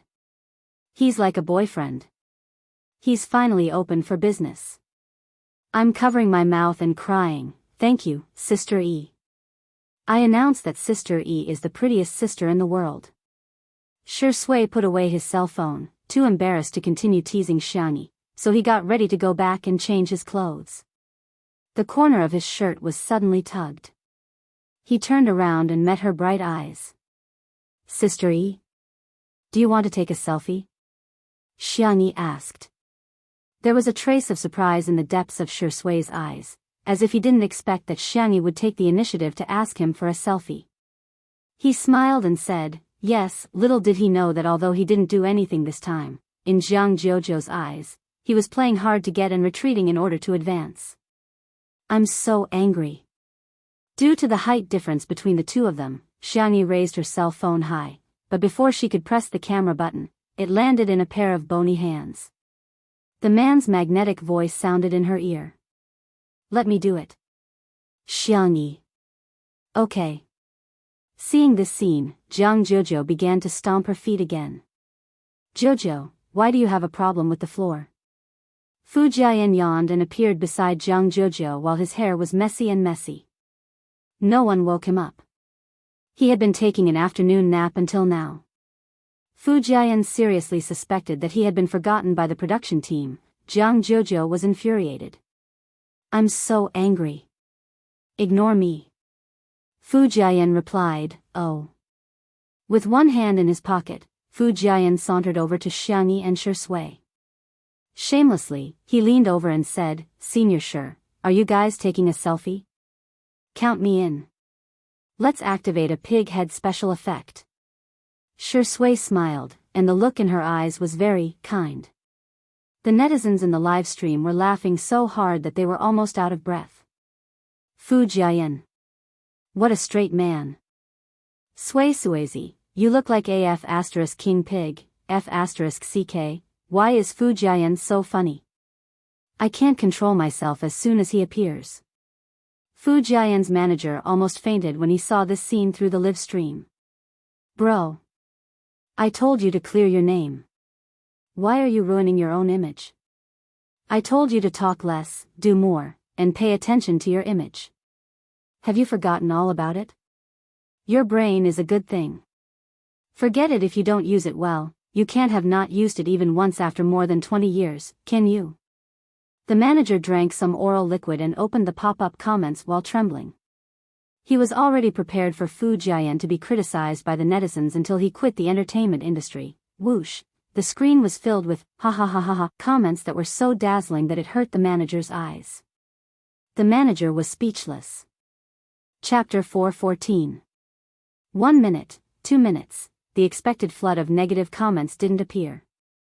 On the contrary, the netizens' comments were all positive. Ha ha ha ha ha ha ha, why can you send a voice message? Fu Jiayan is quite suitable to be a comedian. Actually, he's funny, His Highness turns out to be a silly boy in real life. I'm done, to be honest. Fu Jiayan has been enjoying the benefits of being a crown prince for the past 2 years and I've long been tired of him. He really made the right choice to take on 2 under one roof. His agent was too far-sighted. Getting rid of the shackles of being a crown prince is the way to long-term development. Seeing this, the manager's eyes were in a trance. Great foresight? What does that have to do with me? The reason why he gave Fu Jiayan this job was really just to clear his name. Is this a blind cat that chanced upon a dead mouse? It's so dark that it's naturally clear. Next, Fu Jiayan followed Xiangyi to Little Rabbit Farm. He completely let himself go and revealed his talkative personality. He could even talk to cows for a long time while milking cows. When he was done, he suddenly realized, wait a minute, aren't I here to clear my name? He recalled his manager's earnest instructions and all sorts of knowledge about setting up a character. It's over, why can't this knowledge enter my mind? Jianghu was still sulking and kicking pebbles nonchalantly. Seeing his expression, she said in disdain, hey, are you retarded? Fu Jiayan said with a sullen expression, my fans are definitely going to stop following me. Jianghu expressed her doubts. You actually have fans? Am I living in an illusory world and everything is fake? Actually, I don't have a single fan. Seeing that he was about to break down, Jianghu said awkwardly, okay, you're actually not too bad looking. It should be normal for you to have a few fans. After all, an ordinary person like me has hundreds of thousands of fans on foreign social media platforms. The netizens were speechless. Fu Jiayan, ordinary Jianghu. Xiangyi came over with a basket of duck eggs and was about to go back to marinate them when she saw that Fu Jiayan was not in a good mood. She asked gently, Fu Jiayan, are you okay? Jianghu secretly pointed at Fu Jiayan and then at her head, hinting to her that there was something wrong with his head. Xiangyi, Fu Jiayan sat down on the ground and hugged his knees. He exuded a dejected aura. You don't understand. They all like me because of a character. If they find out that I'm not that character, no one will like me anymore, Jianghu said. What nonsense are you spouting? So you're an actress? I thought you were a crosstalk artist. Fu Jiayan. His heart felt as if it had been stabbed by a knife. Jianghu said, since they like you because of one role, wouldn't they like you 10 times more if you play 10 roles? Don't tell me you don't have a script to act in. Fu Jiayan. One stab after another. While the netizens were laughing, Fu Jiayan's fans felt sorry for him. They wanted to comfort him but they didn't know where to start. As Fu Jiayan said, they did like him because of the crown prince. At this moment, Xiangyi's calm and indifferent voice sounded. You're the one who gives life to the characters. The characters are liked because of you. Fu Jiayan, why do you have to act? You're you. Chapter 4:15. Bang. Bang bang. Every word she said was like a drum that struck Fu Jiayan's heart hard. The girl's eyes were clear and her tone was firm. Every word she said gave him a strong conviction. You are you, you are you. Fu Jiayan fell into deep thought. In front of the screen, Fu Jiayan's fans also came back to their senses. Yeah. The character design of the Crown Prince wasn't very likable. It was Fu Jiayan's acting that shaped the soul of the Crown Prince. They cried for him, rejoiced for him, got angry for him, and felt aggrieved for him. It has always been the actor who brings the character to life. Xiangyi said seriously, you're the Crown Prince, but you're also the actor Fu Jiayan. The fans. Ah, she's so eloquent. Xiangyi is really a girl with a strong sense of self-awareness. That's rare. Sister E, please come out with a book as soon as possible. If you're so eloquent, say more. The confusion in Fu Jiayan's eyes slowly dissipated at this moment. All along, the team had been asking him to maintain his persona and maintain his popularity. He was also very anxious and felt that he was limited by the character of the Crown Prince and couldn't get out of it no matter what.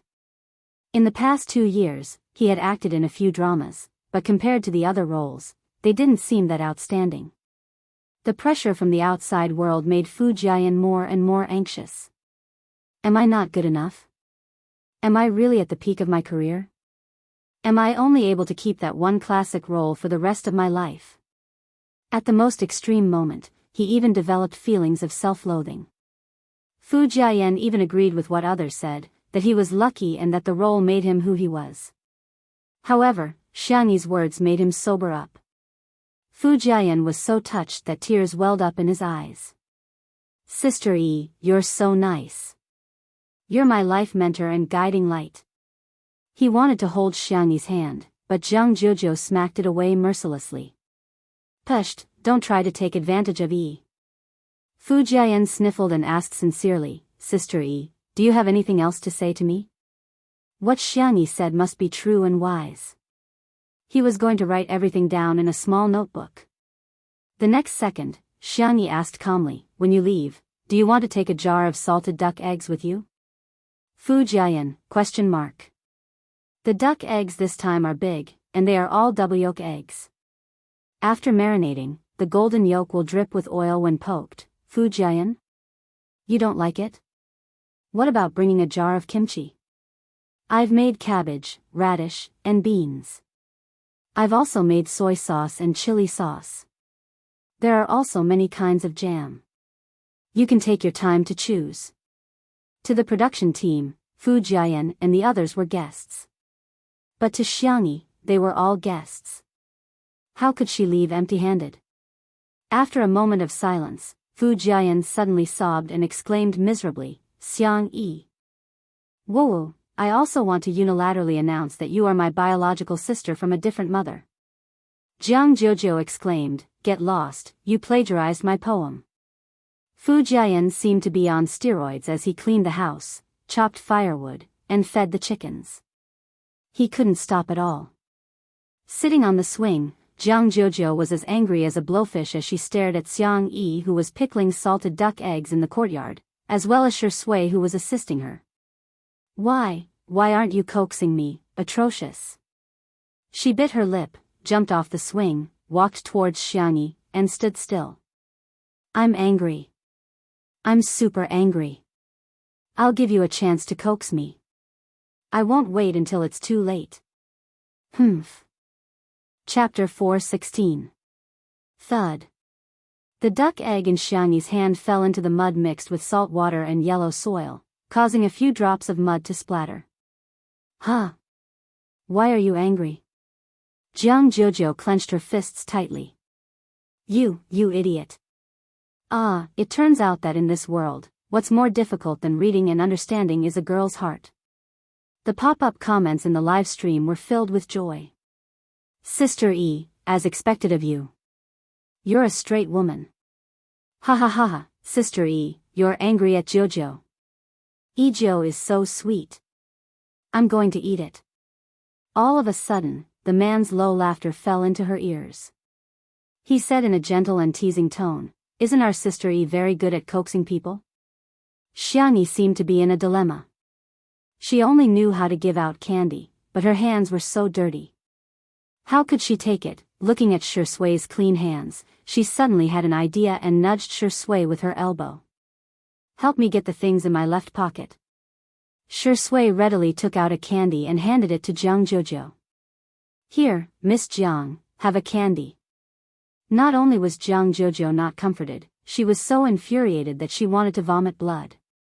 Seeing that Jianghu was about to fly into a rage, Xianxia successfully appeased her. I have a gift for you. Jianghu thought, oh? After marinating the salted duck egg, Xianxia washed her hands and then took out a small box with a plain packaging. Feeling a little embarrassed, she said, sorry, your birthday has already passed, can this be a gift to make up for it? Jianghu raised her chin arrogantly and said, it depends on my mood. She opened the box, and a beautiful necklace came into view. The chain was slender and exquisite, and the red drop-shaped pendant was gorgeous and dazzling. The pop-up comments in the live stream sneered at the necklace. Doesn't the vase fairy claim to be fair, rich, and beautiful? She's giving a crystal as a gift? It's beautiful, but the crystal is too cheap. Everyone knows that crystals are worthless. Jianghu treats her like a good sister, but what about her? She's fooling her like a fool. As soon as the haters started criticizing, they heard Jianghu's surprised voice. Pigeon's blood ruby? Did you dig it out from your mine? Xianxia nodded. Yes, this is the one with the best transparency, color, and cutting quality. In an instant, someone came out in the bullet screen to explain frowny-face Pigeon's blood ruby is an extremely pure ruby with a hint of indistinct blue. Its global production isn't high. Every one of them is worth a fortune. There were also people who began to recognize each other from afar. Gem mine? Sister E, I'm your long-lost sister. I'm really rich, I'm kneeling. Mommy, do you think my kneeling posture is standard? The trolls? This F*King shiny thing wasn't a crystal, but a pigeon's blood ruby? Do you like it? Xianxia asked cautiously. Jianghu looked up at the sky with fireworks in her heart. However, she said arrogantly, it's all right, it's passable. After waiting for a few seconds, Jianghu saw that Xianxia was still not moving. She puffed up her cheeks and said, help me put it on. I can't reach it. Xianxia smiled and helped her put on the necklace.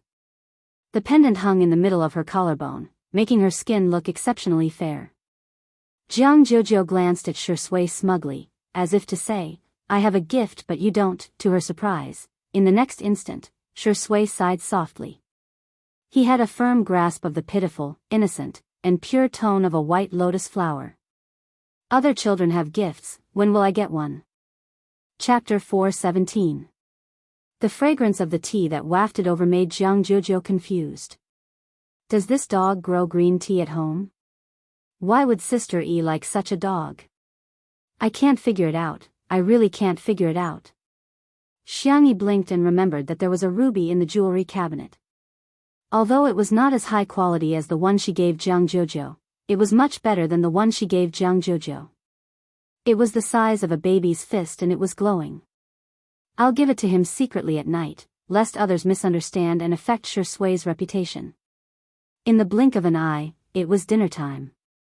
There was porridge, side dishes, omelets, and salted duck eggs from Little Rabbit Farm. Fu Jian said, that's good, that's good. I'll be able to satisfy my appetite without getting fat. He was a male artist who had to maintain his figure and the sumptuous lunch he had at noon was too much for him to take. I should be able to bear with it at night, right?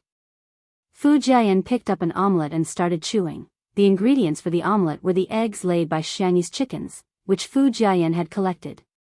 He then mixed them with flour and a few vegetables to form a thin omelette. He also added some pepper to make it taste better. The pale yellow omelette was still warm and it was decorated with chopped vegetables. It was so thin that it was almost transparent. The original omelette was rich in aroma and it could also be rolled in chili oil according to one's taste. The fresh and spicy taste would fill one's taste buds. Fu Jiayan's pupils dilated in disbelief. What kind of immortal is Sister Yi? How can she make an omelette taste so good? Hence, Fu Jiayan, who had been saying that there was no possibility of him gaining weight, ate a biscuit in a few bites.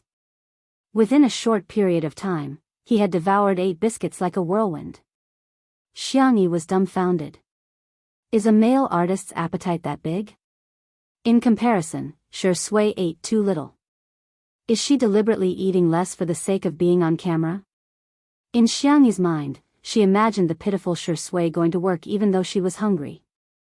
The expression on her fair and clean face became more and more solemn. She went into the kitchen and deftly spread out the pancakes. She picked up 2 pancakes for Shui. Shui was puzzled. Xiangyi pulled a long face. Eat more. If you get any thinner, you'll look like a paper person. Her original intention was to remind Shui that being too skinny was actually not good looking, but Shui misunderstood and thought that she was despising her, not in good shape. The man raised his eyebrows and decided to put fitness on the agenda to make his abdominal muscles more obvious. Dinner ended with Fu Jiayan burping. After the meal, Fu Jiayan lamented, I can't go on like this. I'm going to gain 3 pounds every meal. He then changed into his sportswear and went for a run. Jianghu wasn't considered a guest and she didn't care about her image either. Hence, she openly swiped her cell phone in the living room. After returning to China, she found out that Xiangyi actually had a live broadcast variety show, but she didn't have the time to watch it. At this time, she wanted to catch up on the previous broadcast, but she accidentally clicked on today's live broadcast. The live broadcast room was divided into the main one and the personal one. Without any hesitation, Jianghu chose Xiangyi's personal live broadcast room. The pop-up comments were automatically turned on and most of them were praising her. Jianghu, why are these people so good at bragging? Some viewers discovered that Jianghu was watching the live broadcast and the comments were flooding in quickly. Miss, is the violin difficult to learn? Do you know that you're very ill-mannered? So what if you're rich? I'm curious why you're friends with Xiangyi. What's so good about her? I don't get it. Chapter 418. Don't you think Xiangyi is too pretentious? It must be tiring to get along with such a person. The comments were all over the screen, making her dizzy. Jianghu skipped over all the comments that were criticizing her and accurately captured the comments that were defaming Xiangyi. Are these people full of themselves? Yi is so cute, why is she being defamed? Jianghu exclaimed angrily, you guys are heartless. What right do you have to criticize Yi? When the haters realized that Jianghu had really seen the comments, they became even more vicious. I still like girls like Jianghu who are genuine. Xiangyi is too pretentious. Isn't she tired of pretending to be perfect every day? Miss, blink when you're threatened. You weren't like this when you first arrived. Why are you defending Xiangyi now? At the end of the day, the vase fairy is just a variety show star. Besides, apart from 2 Under One Roof, she doesn't have any other decent variety show resources, let alone a representative work. Although I admit that Xiangyi is a little popular now, it's just a castle in the air. Without any works, her popularity is like a plate of sand that can be blown away by the wind. How can 2 Under One Roof continue to be live-streamed? When this variety show ends, she'll definitely be ruined. Jianghu looked at the comments in disbelief. Has Yi always been criticized like this? Why is there so much malice between people on the internet? She belatedly realized that there was something wrong with Qin Wanyan's words. In the past year, she rarely contacted Xiangyi and only met her for a short while at the Xiang family's old residence. At that time, Qin Wanyan was also present and pestered her to add her contact number. Later on, Qin Wanyan would send her messages from time to time, asking about her well-being and showing her concern. Those words gave Jiang Jojo, who was far away in a foreign country, a warm comfort. Hence, she once regarded Qin Wanyan as a friend. After returning to China, Qin Wanyan had asked her out for a meal. During the meal, Qin Wanyan mentioned that Xiangyi's personality had changed drastically. Xiangyi was cold-blooded and heartless to her friends. She was in love and only had men in her eyes. She didn't even treat her sisters as friends. She even complained that she had accidentally offended Xiangyi, and Xiangyi wanted to kill her. Now, her company was gone, her career was ruined, her fans had left her, and her acting career was coming to an end. Hence, Qin Wanyan wanted Jiang Jojo to plead on her behalf and ask Xiangyi to let her off. Jiang Jojo naturally wouldn't believe her completely, but she was more or less affected. When she first arrived, her attitude towards Xiangyi wasn't very good. Jiang Jojo felt extremely guilty when she thought about how she had caused Xiangyi to be scolded because of her attitude. Just then, his phone vibrated. It was a message from Qin Wanyan. First, it was a weather forecast that reminded her that the temperature would drop tomorrow. She then said, "I'm so envious. Xiangyi treats you like a good sister, unlike me. I don't know how I offended her. That's why I ended up in this state." Jiang Jojo squinted and thought about how Shui looked in the afternoon. She gritted her teeth and typed rapidly. She replied, "Xiangyi won't bully others. You said that she bullied you? She must have. You deserve it." Qin Wanyan, who was on the other end of the screen, was speechless. Jiang Jojo raised her little face and said fiercely to the camera, "Xiangyi is not like what you guys are saying. She's the best and most gentle girl in the world. If you guys keep spouting nonsense, I'll make you bald." Chapter 419. Jiang Yi said in a menacing tone. There were no cameramen in the living room at this moment and there were only fixed camera positions. In the director's room, Li Jianyu and the others were eating omelets and side dishes when they heard Jiang Jojo's words. Everyone, huh? Ah, she's a little cute. In the live stream, the netizens were also a little surprised as they didn't expect Jiang Jojo to say such a thing. You want me to make you bald? That's not necessary, I'm getting involved, my scalp is starting to hurt. Even if you want to make me bald, you have to make me bald. Everyone, look at your heads, do you have any hair left? Dog head, all of a sudden, the comments section was filled with the silly netizens insulting each other. However, there were still some people who refused to give up. The angrier Jiang Jojo was, the more smug they were. They were sarcastic.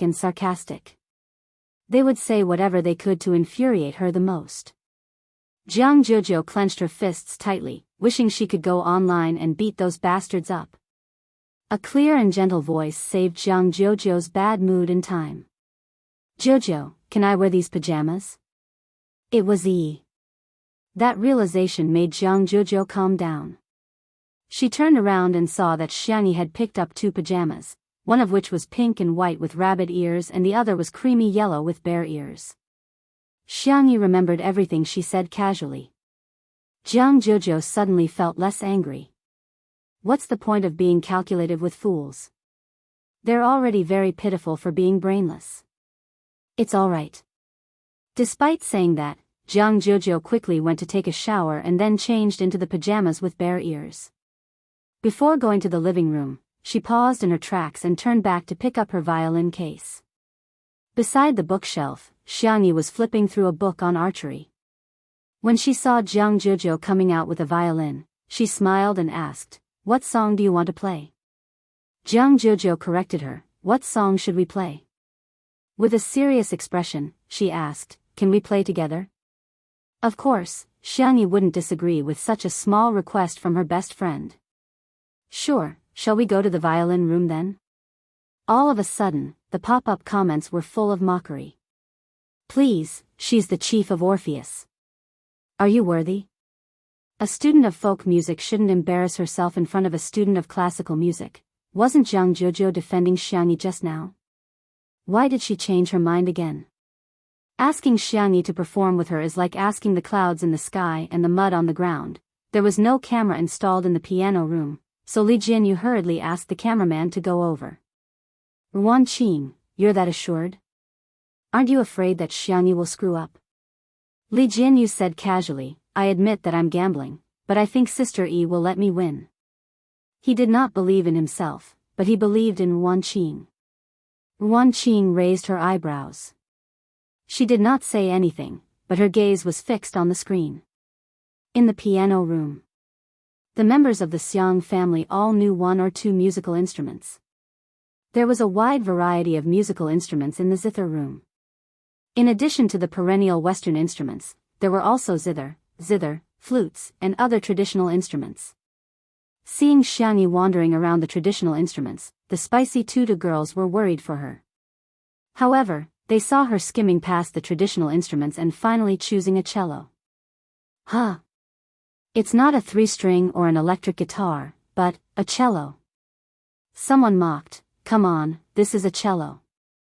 How dare she choose it just because she knows how to play it? However, the moment the girl sat down and picked up the bow, her aura seemed to have suddenly changed. Chapter 420. She lowered her eyes, and her long eyelashes cast a faint shadow on her fair face. Her hand that was holding the bow was slender and soft. Her knuckles were slightly protruding, and her pale blue veins were clearly visible. She was low-key, not ostentatious, but elegant and calm. Even though she was wearing cute bunny ears pajamas, she looked like she was holding a cello recital in a gorgeous gown. It had been a long time since she touched the cello. Xianxia first tried to play it, and then tuned it unhurriedly. Someone retorted, is there something wrong with you?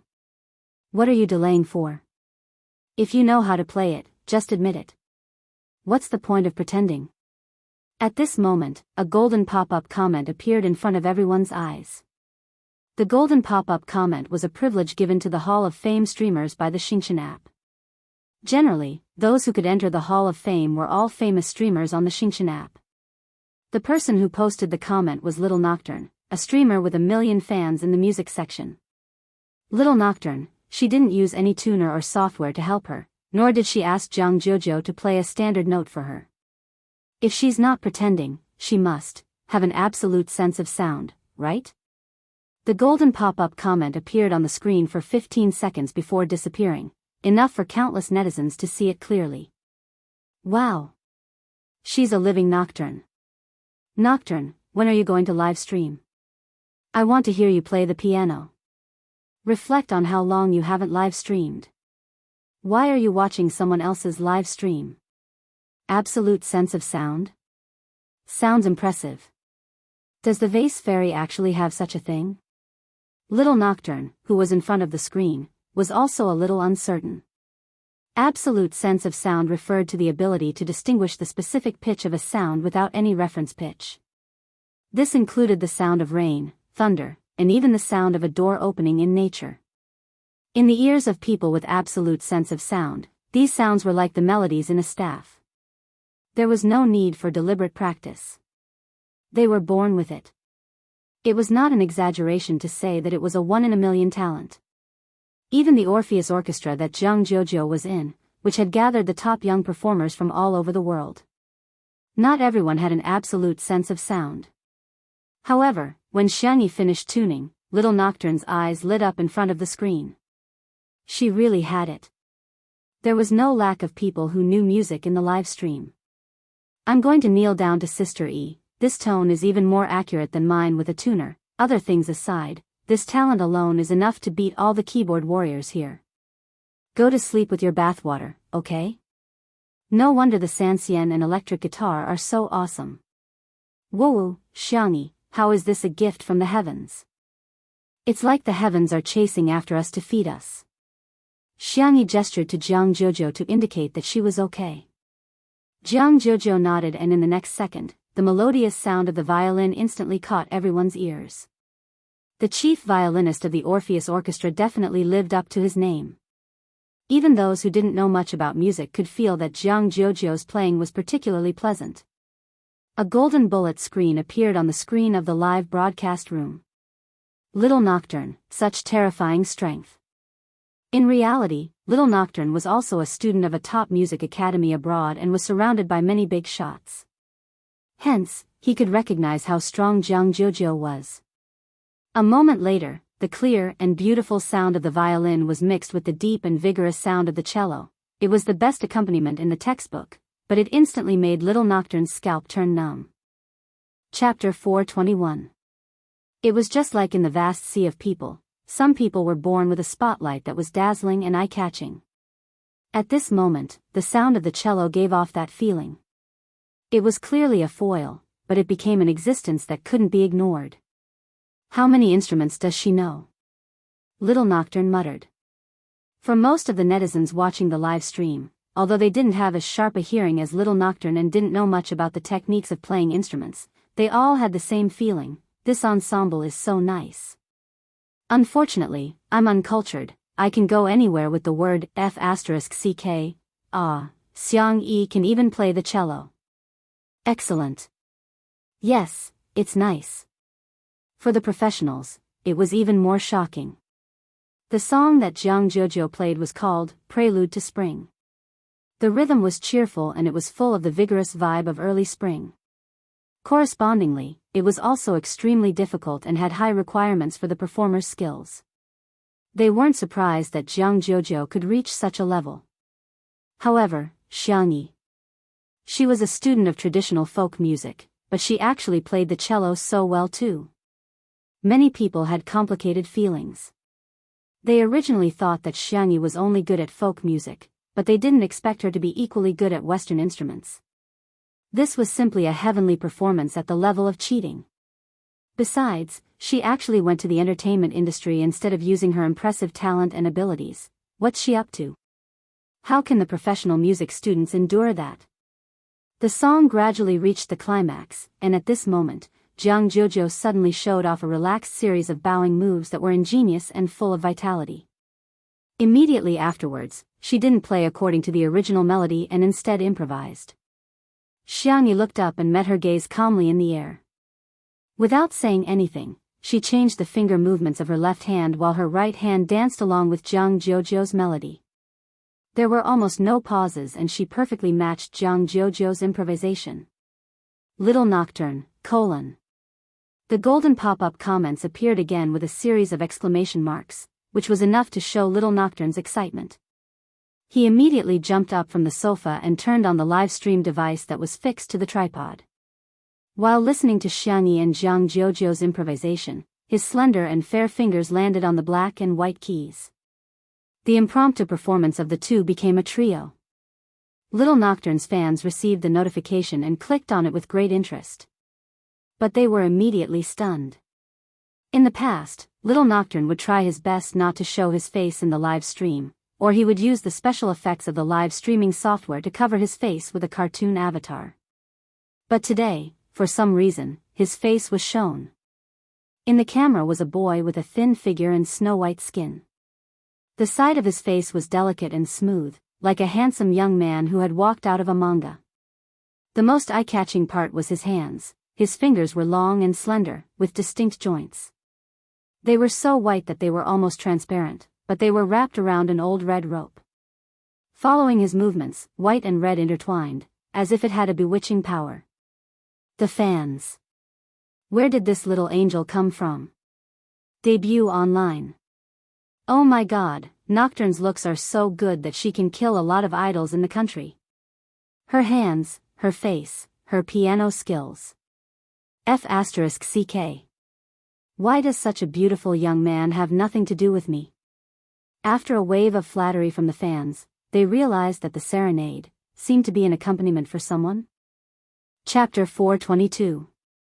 Most of the fans of Little Nocturne were music lovers, so they could easily distinguish the different sounds of the three instruments: piano, violin, and cello. When put together, they were like a small symphony orchestra. The violin's improvisation was spontaneous and natural, the cello's coordination was just right. The piano's addition enriched the timbre and pushed the climax of the ensemble to the peak like the icing on the cake. In the piano room, Jianghu closed her eyes and immersed herself in the performance. Soon, she ended the improvisation and skillfully transitioned to the last movement of Prelude to Spring. The light and nimble music was infused with the beautiful aura of spring, and it slowly and gently hit the softest corner of one's heart. When the last note fell, the violin, cello, and piano ended the piece neatly. It was as if someone had pressed the mute button. Everything was silent. The pop-up comments seemed to have been cleared too. However, a few seconds later, the screen was flooded with comments. Did Nuwa make me up to make up the numbers? Oh my god. Did you really not rehearse? Did you just improvise? I've been learning the zither for 3 years and I still can't remember the score even when I play a new piece from time to time. Are these two girls human notation machines? The long-awaited ensemble could be said to be hearty. Jianghu panted slightly and looked at Xianxia. Xianxia was also staring at her and applauding with smiling eyes. You're so impressive. Jianghu suddenly felt a lump in her throat. As a talented child, she had already taken a shortcut compared to ordinary people when it came to learning the zither. However, even geniuses had to work hard to defeat other geniuses. After learning the zither for more than 10 years, it was normal for her fingers to develop calluses and blood blisters. Even her parents and teachers would reprimand her. Xianxia was different. She would always encourage her gently. You're not bad. Jianghu said proudly, you must have not played for a long time. Your skills are far worse than before.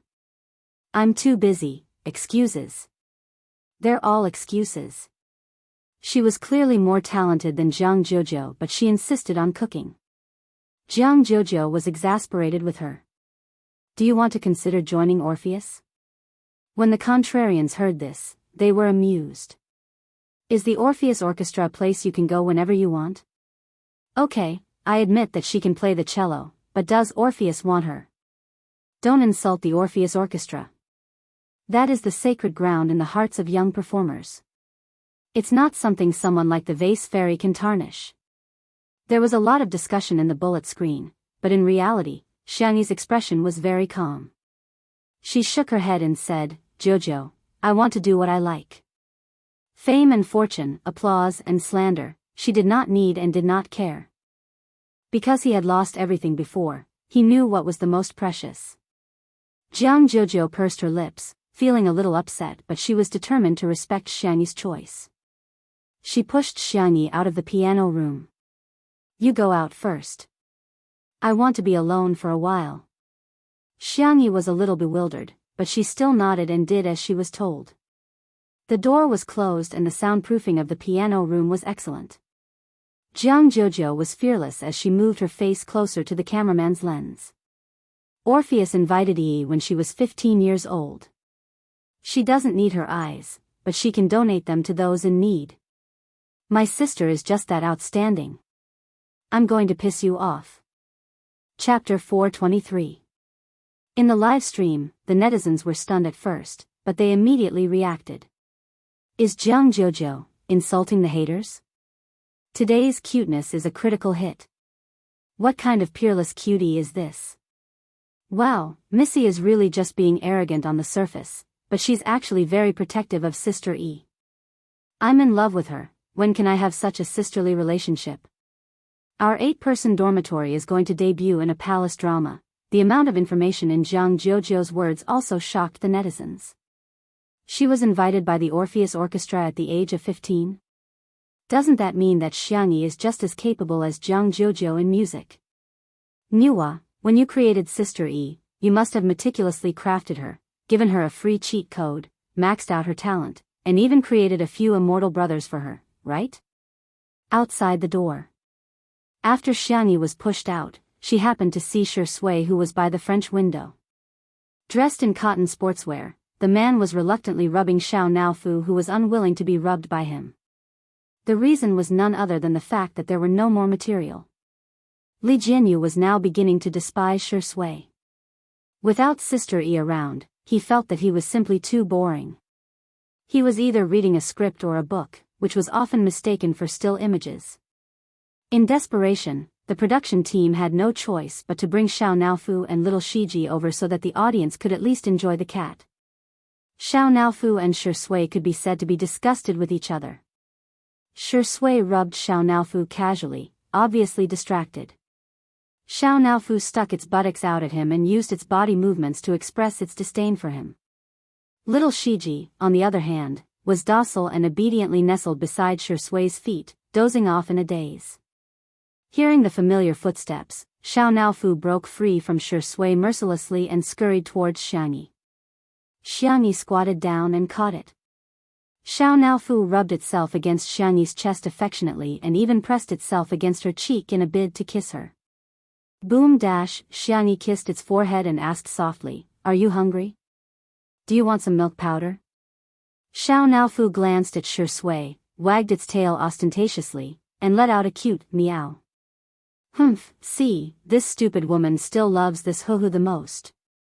Shi Sui clicked her tongue and reached for her pocket out of habit.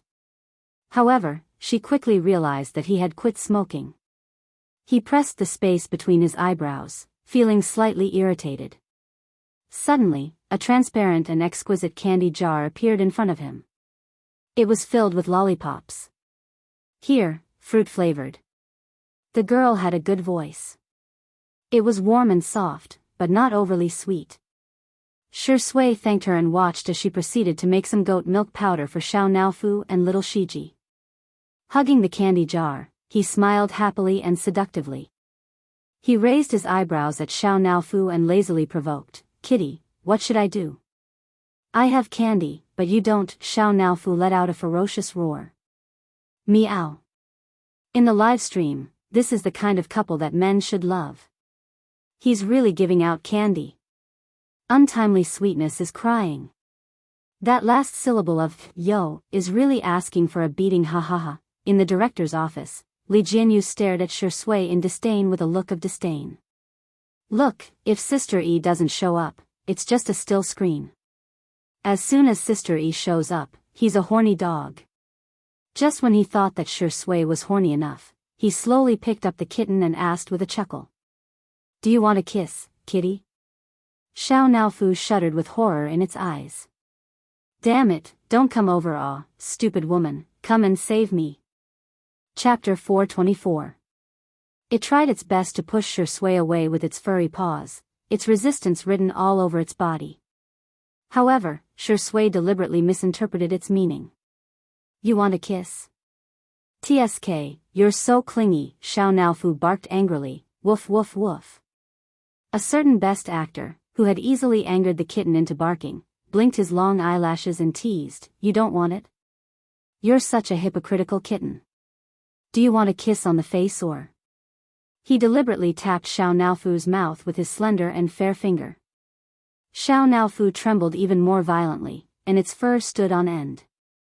Would I be embarrassed to bully Sister E? Would I bully a kitten? Of course. I wouldn't. The man's pale and thin lips were perfectly curved. Perhaps because he had just drunk some water, they were moist and glossy. He leaned over and inched closer to the soft kitten bit by bit, as if he was in slow motion in a movie. "I don't know who to be envious of, God, let me have Xiao Naofu's soul." Ha ha ha, Xiao Naofu really doesn't know how lucky he is. Wait, didn't Sister E kiss Xiao Naofu just now? If Shi Sui kisses it, wouldn't that be equivalent to indirectly kissing Sister E? Damn. Damn. Xiao Naofu was about to be kissed by him, woof. Little Shiji bit Shi Sui's pants fiercely and hostilely. Shi Sui paused and glanced at the little Shiba Inu on the floor. Little Shiji was instinctively a little afraid of him, but its courage was commendable.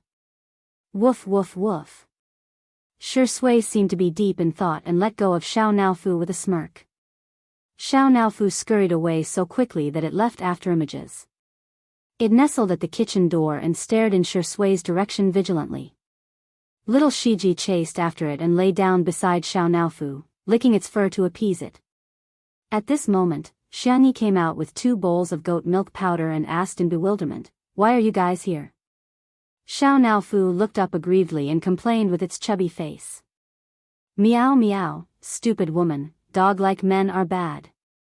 Xiang Yi placed the bowl on the ground and coaxed it for a while before walking toward Shui. Xiao Naofu, she said helplessly. Shui chuckled. I was just teasing it. The production crew? The netizens? Are you human? You're so calm and composed, you're worse than little Shiji. Xiang Yi saw that the script from last time was still on the coffee table in front of him. She asked curiously, haven't you thought about it yet? Shui pondered for a moment and said, actually, I wanted to ask you if you're interested in acting in a movie. Xiang Yi was stunned. Huh? The to show to Shiji to Z and to E to. Best to be. To act to Veet. She's just a variety show star. She doesn't have any representative works, yet she wants to reach the top in a single bound?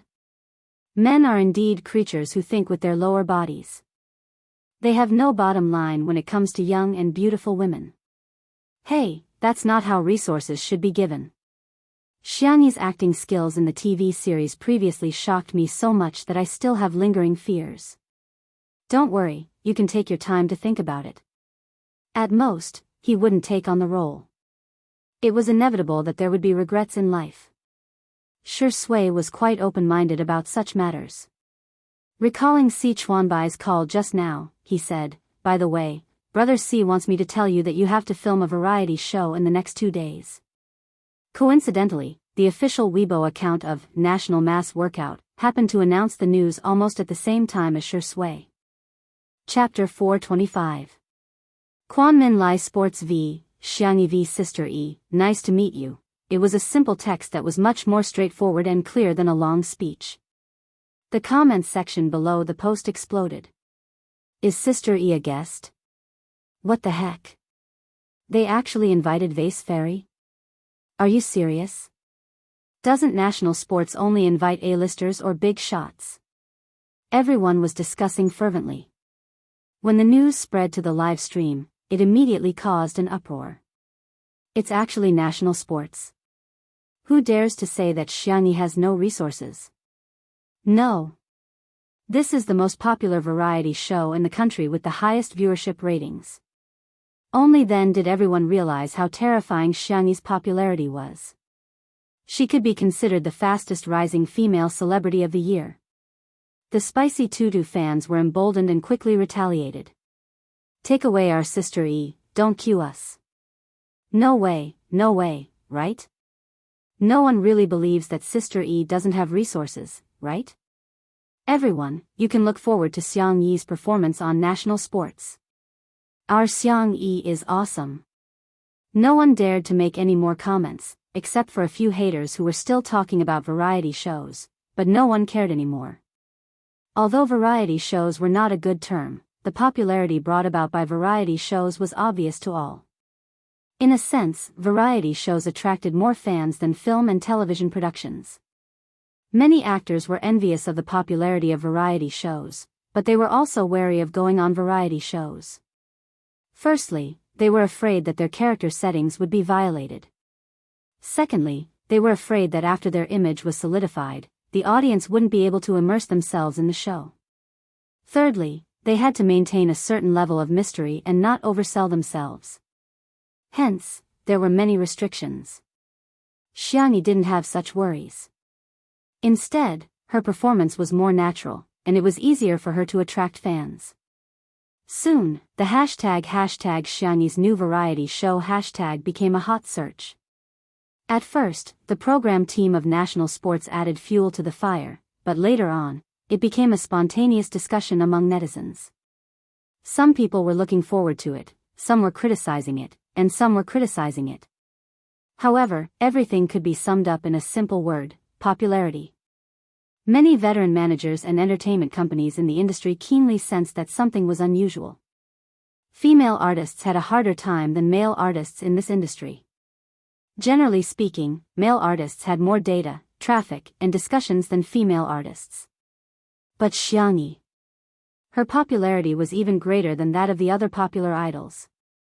People couldn't help but sigh. She was probably just short of a masterpiece. That was the moment when one would ascend to the pinnacle. Other than the variety show, there were two other hot searches related to Xianxia. One was a duet with Jianghu, while the other was a video that many netizens clicked on and were dumbfounded. Why is there an additional piano ensemble? Wait a minute, this little brother is too handsome. While countless people were licking the screen, they also dug out information about the piano player. Little Nocturne, whose real name was Ling Yi, was a student of a top music academy overseas. He was one of the music district's Hall of Fame streamers signed by Xianxia. Most people's appreciation of music was only at the level of, wow, it's so good, but Ling Yi's appearance was really too outstanding. Hence, the video quickly became popular on the internet and attracted the comments of many professional music critics. E.g. Turtledove, v. Tonight, Ms. Xianxia and Ms. Jianghu played together to their heart's content and was extremely shocking. I also watched the duet with Mr. Xiao Nocturne, and after thinking about it, I'm really at a loss for words. Perhaps, I can only describe it in 2 words, in my lifetime. Chapter 426. In this ensemble, the violin was fully deserving of being the protagonist, while the piano was an evenly matched opponent. It was as if they had met their match. The surprising thing was that the cello not only perfectly played the role of a foil, but it was also the best accompaniment and had a strong presence that could not be ignored. Its low and heavy tone neutralized the intensity of the battle. It had the vigorous vitality of spring when all things were growing and growing, as well as the gentle prelude when the snow melted and the ice river flowed. 3 instruments, 3 people. 1 + 1 + 1 no longer equaled 3. Grey Turtledove's evaluation could be said to be quite high. He was not the only one. Even a renowned musician in China, Old Mu, had reposted the video and added 2 words to it. Old Mu v. Not bad. The netizens were shocked. If they remembered correctly, the last time Xianxia accompanied C7, this big shot had come out to play the bass. They didn't expect him to come out and support Xianxia again this time. His status in the music industry was comparable to that of a national team player. Such an existence actually appeared to support Xianxia, however, this was just the beginning. Several masters of the folk music industry, such as Sanxian, Suona, and Guqin. Anyone who knew how to use Weibo or had a Weibo account all reposted, commented, and liked the video. The netizens looked at the master's Weibo verification and felt a sense of suffocation. Ah, this is outrageous. Are all these big shots quietly paying attention to Xianxia? Oh my god, Xianxia is the darling of the folk music industry. No, it's not just the folk music industry, but also the big shots of the classical music industry. This is the first time I've seen so many big shots of the music industry on Weibo. I suggest searching for the term #MusicLegacy#. Oh my god, Senior's words really touched me. Some netizens clicked on the search engine and the page froze for a few seconds before refreshing. You saw v, hey, the little girl can play the cello too? Thumbs #MusicLegacy#, raised cat calls to Pang v, tsk, it's a pity that she doesn't play the eru with such proficiency. Chinese Folk Music Association v, there is no circle in music. Whether it's folk music or classical music, it's worth passing on. #MusicLegacy #Zhou Yao v, Xianxia, do you want to consider coming to Beijing Classical Music for graduate school?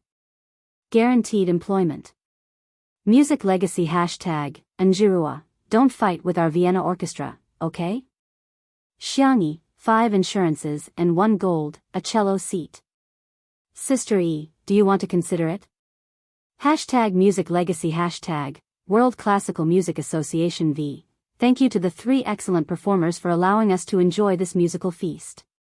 We also hope that in the future, there will be more young people who like folk music, pop music, and classical music, as long as it's music.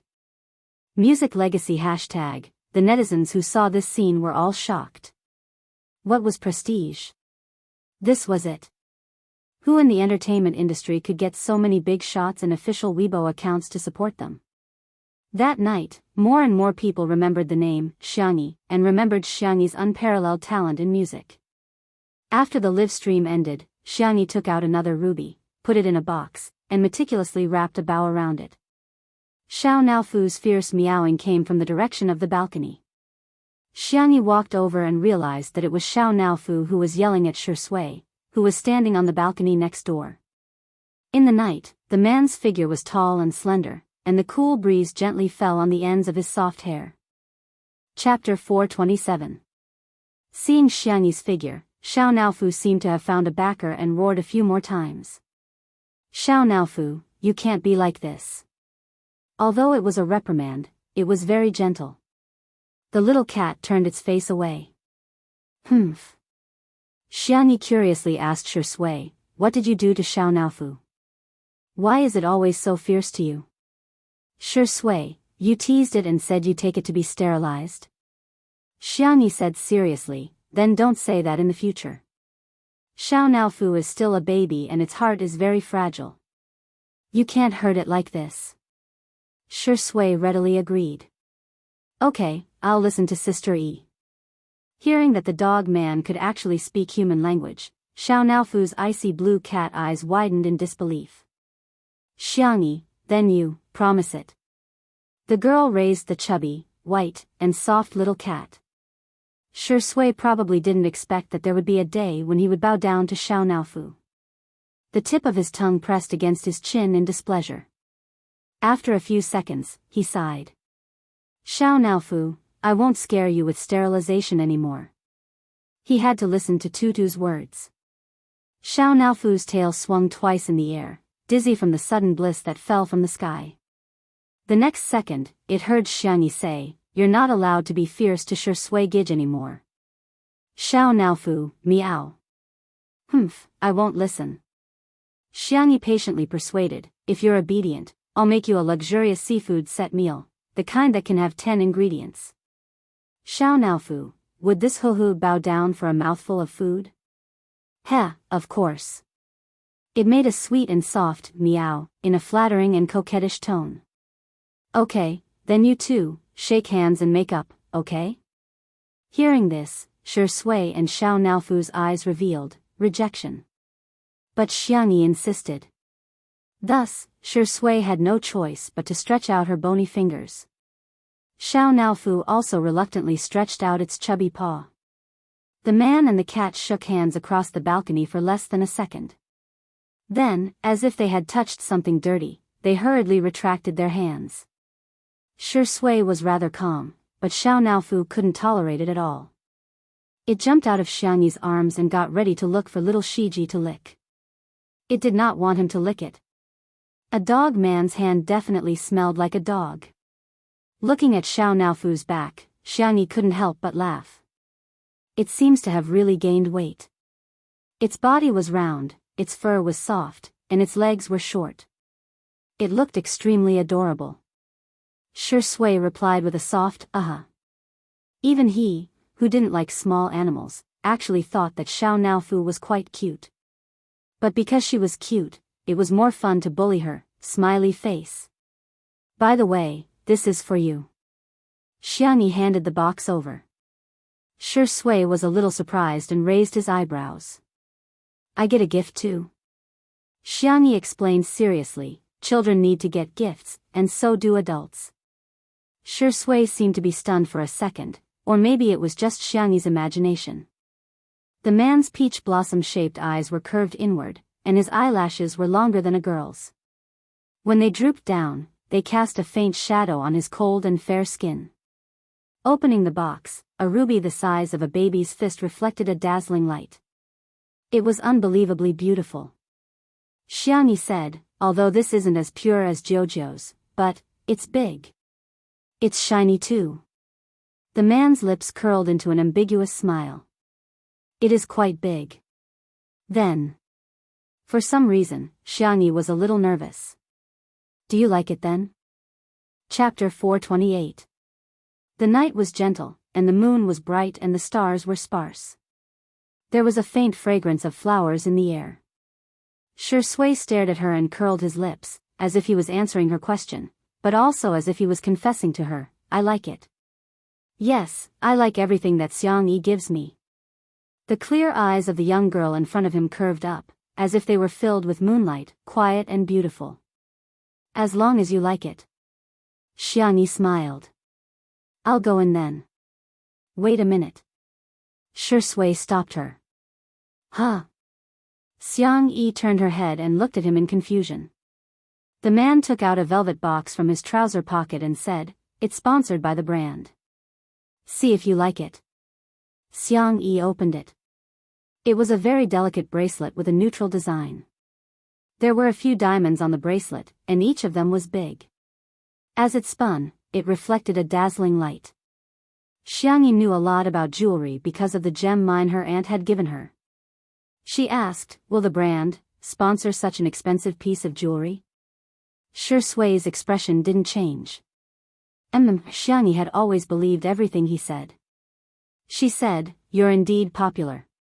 That was why the brand had sponsored such an expensive bracelet. Then is it okay for you to give it to me? Didn't the brand ask you to wear it? Xiangyi asked. No. Shui chuckled. And I think it suits you better.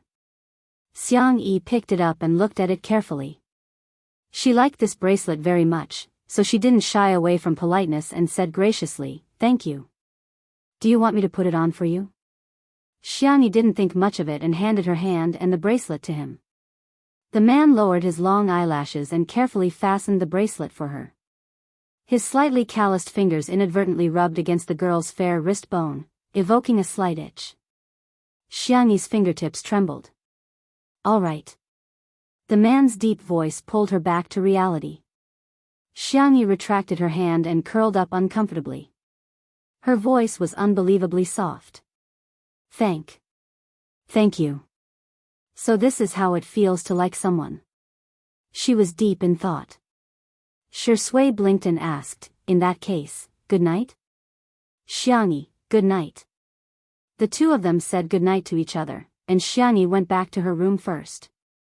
Her footsteps were light, and she even skipped a few steps. Shui was still on the balcony with one hand in her pocket.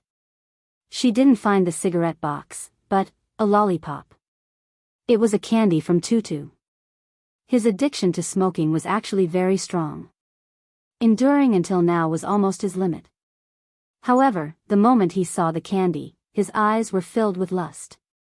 He slowly peeled off the candy wrapper and bit into it. The sweetness spread and stimulated the nervous system to secrete pleasurable dopamine. The corners of his mouth curled up slightly. He suddenly felt that quitting smoking was not that difficult.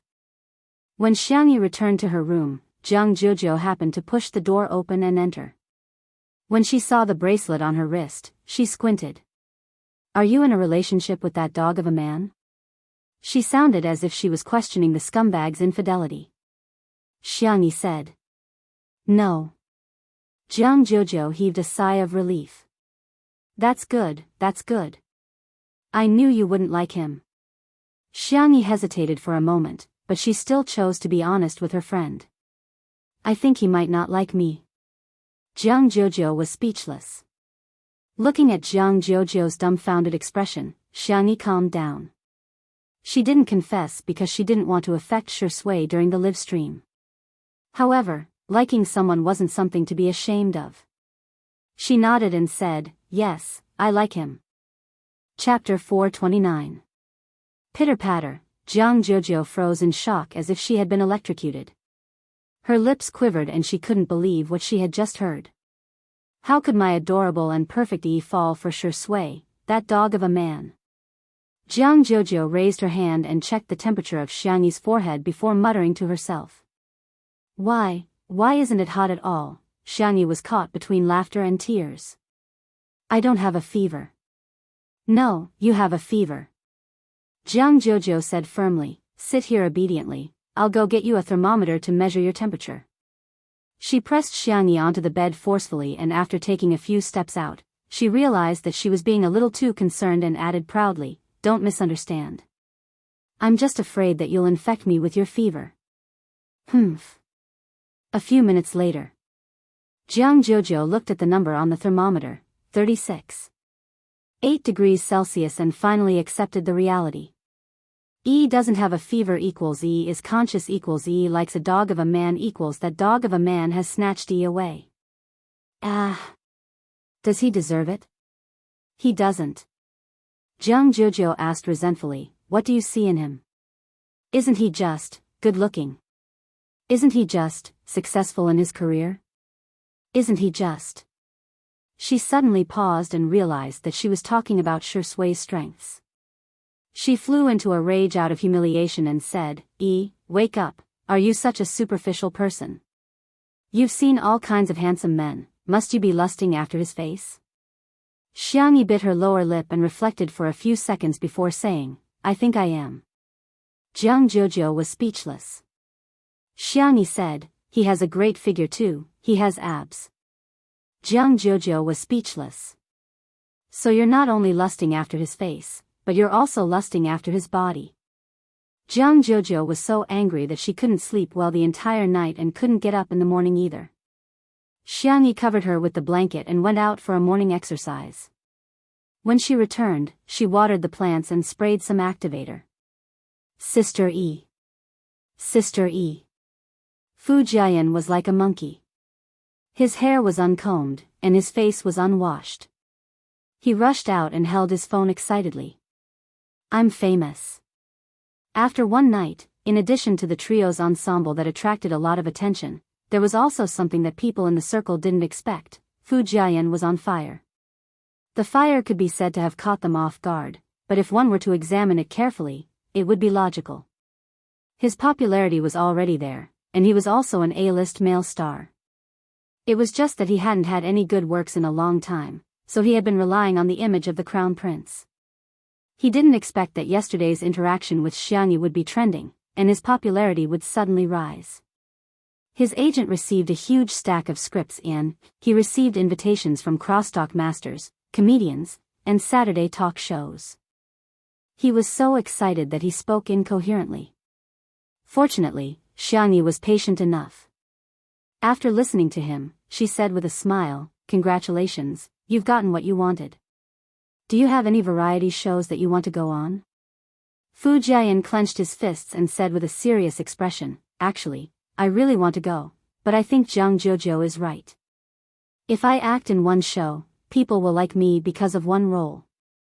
If I act in 10 shows, they might like me because of 10 roles. As an actor, I have to act well and perform well. That's the only way I can truly be responsible to my fans. When a young man was confident, he would look confident and dazzling even if he was unkempt. However, he only looked suave for 3 seconds before he smiled foolishly and said, Sister E, let's hug for the sake of our half-siblings. Behind him, a dangerous gaze was fixed on him. P.S. The freshmen have been busy reporting for the entire day. Because my roommates all go to bed early, I might have to write a lousy update today in order not to affect others. If I can find a way to write it, I'll update it. You can read it tomorrow, but it might not happen. Anyway, you don't have to wait for today. Good night. Chapter 430. Fu Jiayan didn't notice anything and simply stretched out his arms to give Xianxia a bear hug. Xianxia remained calm and took a step back to avoid Fu Jiayan's touch. You don't have to hug me. Fu Jiayan scratched his head and said, I'm not that ugly. Due to the angle, Xianxia didn't see the slender figure at the door. She said seriously, it's not because of you, I have someone I like. Oh. Ha. Fu Jiayan was shocked. Sister E actually has someone she likes. Who could it be? Before he came, he didn't know much about 2 Under One Roof. He was usually busy with his schedule and rarely surfed the internet. He didn't even know what untimely internet was. Simply put, he didn't even have a 2G internet connection. He wasn't even connected to the internet. Hearing the girl's calm and gentle voice, Shui tapped her fingertips against the wall, but the rhythm of her tapping was very chaotic. She has someone she likes. Could it be him? Or someone else? Shui realized that she was actually a little nervous. Until, Sister E. I'm here to pick you up. Her manager, Nan's brisk and enthusiastic voice came from the direction of the gate. He was carrying a large school bag, dressed in a short-sleeved shirt and jeans, looking like a fresh college student. Si Chuanbai, who was dressed in a suit and exuded an elite aura, was standing beside him. The two of them were about 10 centimeters apart in height and their clothing styles were very different. Surprisingly, they didn't look out of place when standing together. Nan. Xianxia smiled and asked, "Have you had breakfast?" Nan said honestly, "Not yet, my car broke down and Mr. C sent me here." Si Chuanbai, who was beside him, suddenly covered his mouth with his hand and coughed twice. Nan immediately understood. Mr. C hasn't eaten either. Xianxia said, "Come in then, I've cooked fish balls and rice noodles." Si Chuanbai smiled and said, "Sorry to trouble you, Miss Xiang." The fish balls were made by Xianxia early in the morning. She chopped fresh fish and mixed it with sweet potato powder. Then, she used the fish as the skin and wrapped it with various fillings. The fish balls were white and shiny, with thin skin and lots of fillings. The rice noodles cooked in the casserole were refreshing and smooth. After putting them into the bone broth, a spoonful of fish balls was poured over, chopped green onions, chili oil, soy sauce, and other simple seasonings. The piping hot fish ball rice noodles was served in front of him. Gulp. Nan swallowed his saliva and suppressed his appetite. He pushed the bowl in front of Si Chuanbai. "Mr. C, please eat first." Si Chuanbai adjusted his glasses and passed the rice noodles over expressionlessly. "I'm not hungry yet." Nan's eyes lit up. "Then I'll eat first." "Up to you."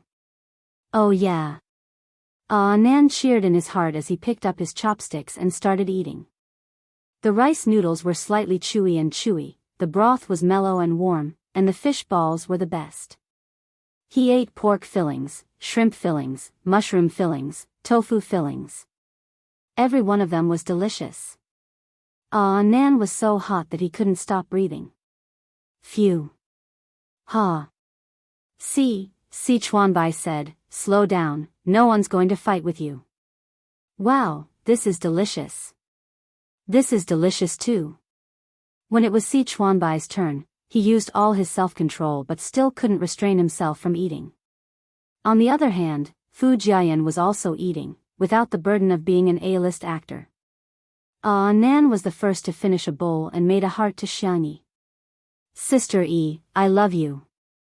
Xianxia smiled and made a gesture of catching her heart. Although she hadn't known Nan for long, she felt that the two of them were like best friends. Little did she know that Fu Jiayan, who saw this scene, suddenly looked horrified. Chapter 431. Is the person Sister E likes her manager? Fu Jiayan's chopsticks paused in mid-air and he paced back and forth between Nan and Xianxia.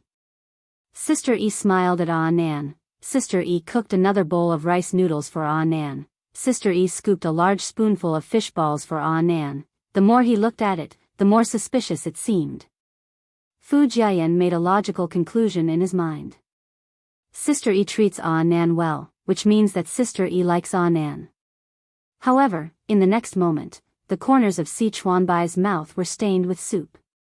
Nan actually took out a piece of tissue and wiped the corners of his mouth. He said in a concerned tone, "Mr. C, be careful when you eat, don't drip on your clothes." After all, his suit was so expensive that it could only be dry cleaned. It was very expensive. Si Chuanbai's body stiffened. "Thank you." Fu Jiayan was speechless. "Young man, why are you so gay?" "Sister E likes me and I like someone else." Isn't this a love triangle?" Fu Jiayan, who had imagined a huge drama, was so heartbroken that he couldn't breathe. He felt that it was unfair for Sister E. Sister E deserves better. Fu Jiayan was upset but he had nowhere to vent. Jianghu was still asleep and Si Chuanbai was the person involved in the love triangle. After thinking about it, he felt that Senior Shi was the only reliable person to listen to him. Unlike Nan and the others who were wolfing down their food, Shi Sui ate slowly. However, he would finish everything that Xianxia cooked. A man with messy hair suddenly popped up from the side and said sneakily and mysteriously, "Senior Shi, do you know who Sister E likes?" Shi Sui asked, "Huh? Aw Nan. It's Aw Nan." Fu Jiayan said in a surprised tone as if he had discovered a new continent. "Ah, why did she fall for Aw Nan?" Fu Jiayan said in a distressed tone, "She looks like I can do it too." "Actually, I quite like her." Shi Sui raised her eyebrows. "Really?" Fu Jiayan chuckled. "Of course. Sister E is so cute. Other than Senior, who wouldn't love her?"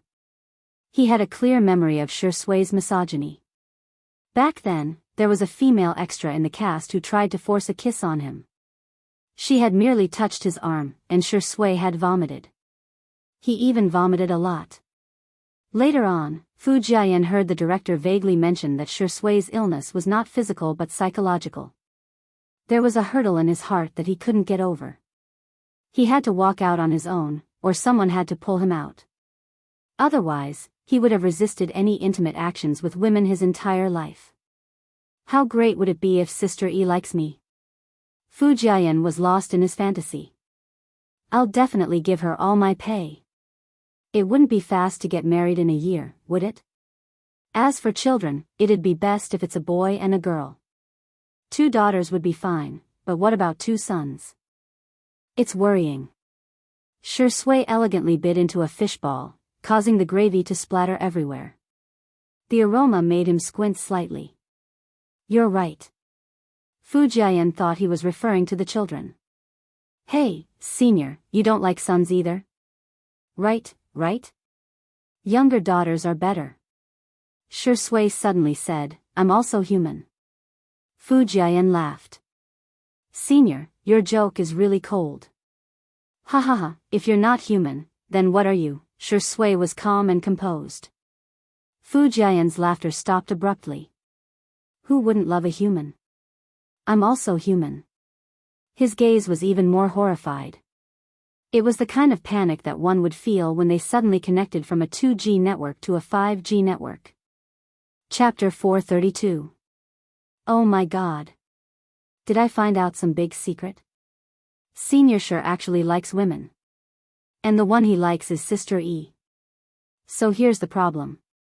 He likes Sister E, but Sister E likes someone else. Doesn't this mean that we're back to the Matryoshka doll mode, a love triangle within a love triangle? It turns out that the one suffering the most is Senior Shi. Beneath his glamorous appearance was a sad man who cried silently in the middle of the night. Fu Jiayan's gaze towards Shi Sui gradually turned sympathetic. He boldly patted Shi Sui's shoulder and said, "Senior, it's not easy for you either." Shi Sui was confused. On the other side. After breakfast, Nan began to discuss work matters with Xiangyi. This time, Xiangyi was invited to save the day. A popular male celebrity who was originally invited couldn't participate for some reason, so the director of the program decided on Xiangyi at the last minute. "Good girl, I'll go with you for the next 2 days. That program is really tiring, you have to be mentally prepared," Nan said earnestly, wishing that he could take Xiangyi's place and suffer in her place. Xiangyi said calmly, "Do you want to eat dumplings? Wrap them up with meat, vegetables, and other delicacies and chill them for dinner?"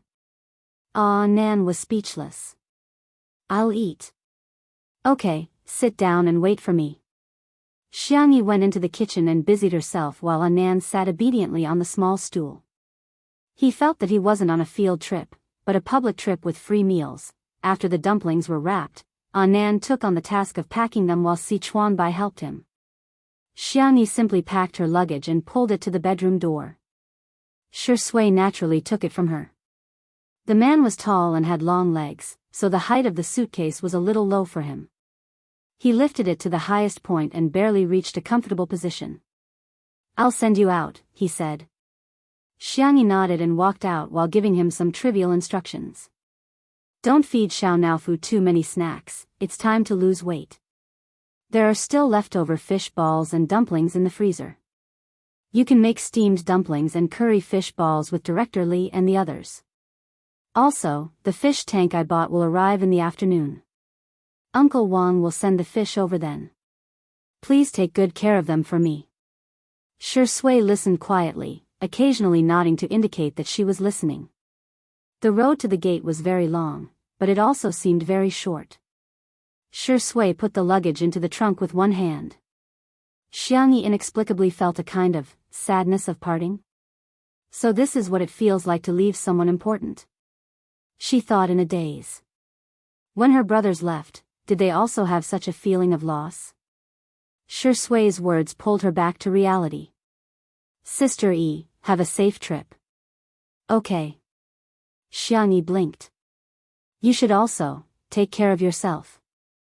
I will. I'll be back as soon as I'm done with work.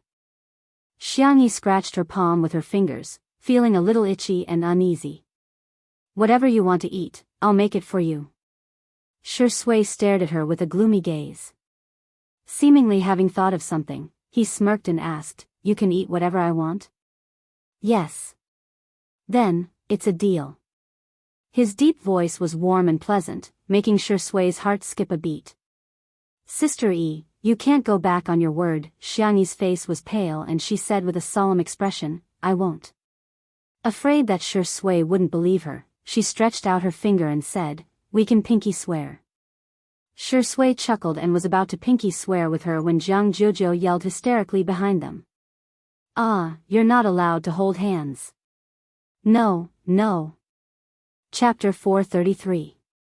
Xiangyi inexplicably had a guilty conscience. She retracted her hand and hid it behind her back. Jianghu didn't even change out of her barriered nightgown as she scurried over and stood between the two of them. How can you hold a man's hand? Xiangyi said, No, I didn't, I just want to pinky swear with him. You want to touch a man's hand? Jianghu's interrogative tone made Xiangyi dumbfounded. Although there's no causal relationship between pinky swear and touching hands, it seems to be parallel? Jianghu glanced around uneasily and said, No, no. Shui chuckled softly. He realized that Jianghu really didn't know how to lie. Her body language and body language all betrayed her. As her best friend, Jianghu of course could tell too. She stomped her feet in anger and exclaimed, You're not pure at all. Xiangyi pursed her lips and didn't say anything. Epsilon Shui said gently, Miss Jiang, Sister E is about to set off. Jianghu snapped out of her trance and asked aggrievedly, Why didn't you wake me up? Xiangyi said, I saw that you were sleeping soundly so I didn't wake you up. However, I've left you some breakfast. It's in the fridge. You can eat it after heating it up. It's your favorite fish balls.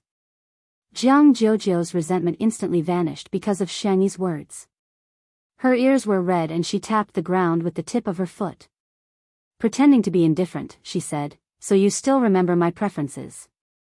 I've always remembered that your favorite meat is fish, your favorite vegetable is kale, and your favorite fruit is mango. Jianghu listened for a long time and was satisfied. She then pretended to say, Okay, I didn't ask you that much. After saying that, she glanced at Shui from the corner of her eyes. Shui didn't get angry and simply smiled politely. In contrast, Jianghu seemed like an unreasonable child who was looking for trouble. Jianghu was mature, steady, and magnanimous. Jianghu was speechless. Scheming dog. Nan and Si Chuanbai also came out. Be good, we should go. Nan reminded.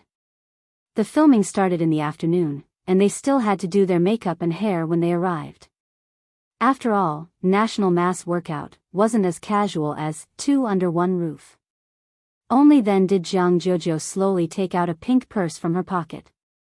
Here, this is a peace talisman that I casually asked for.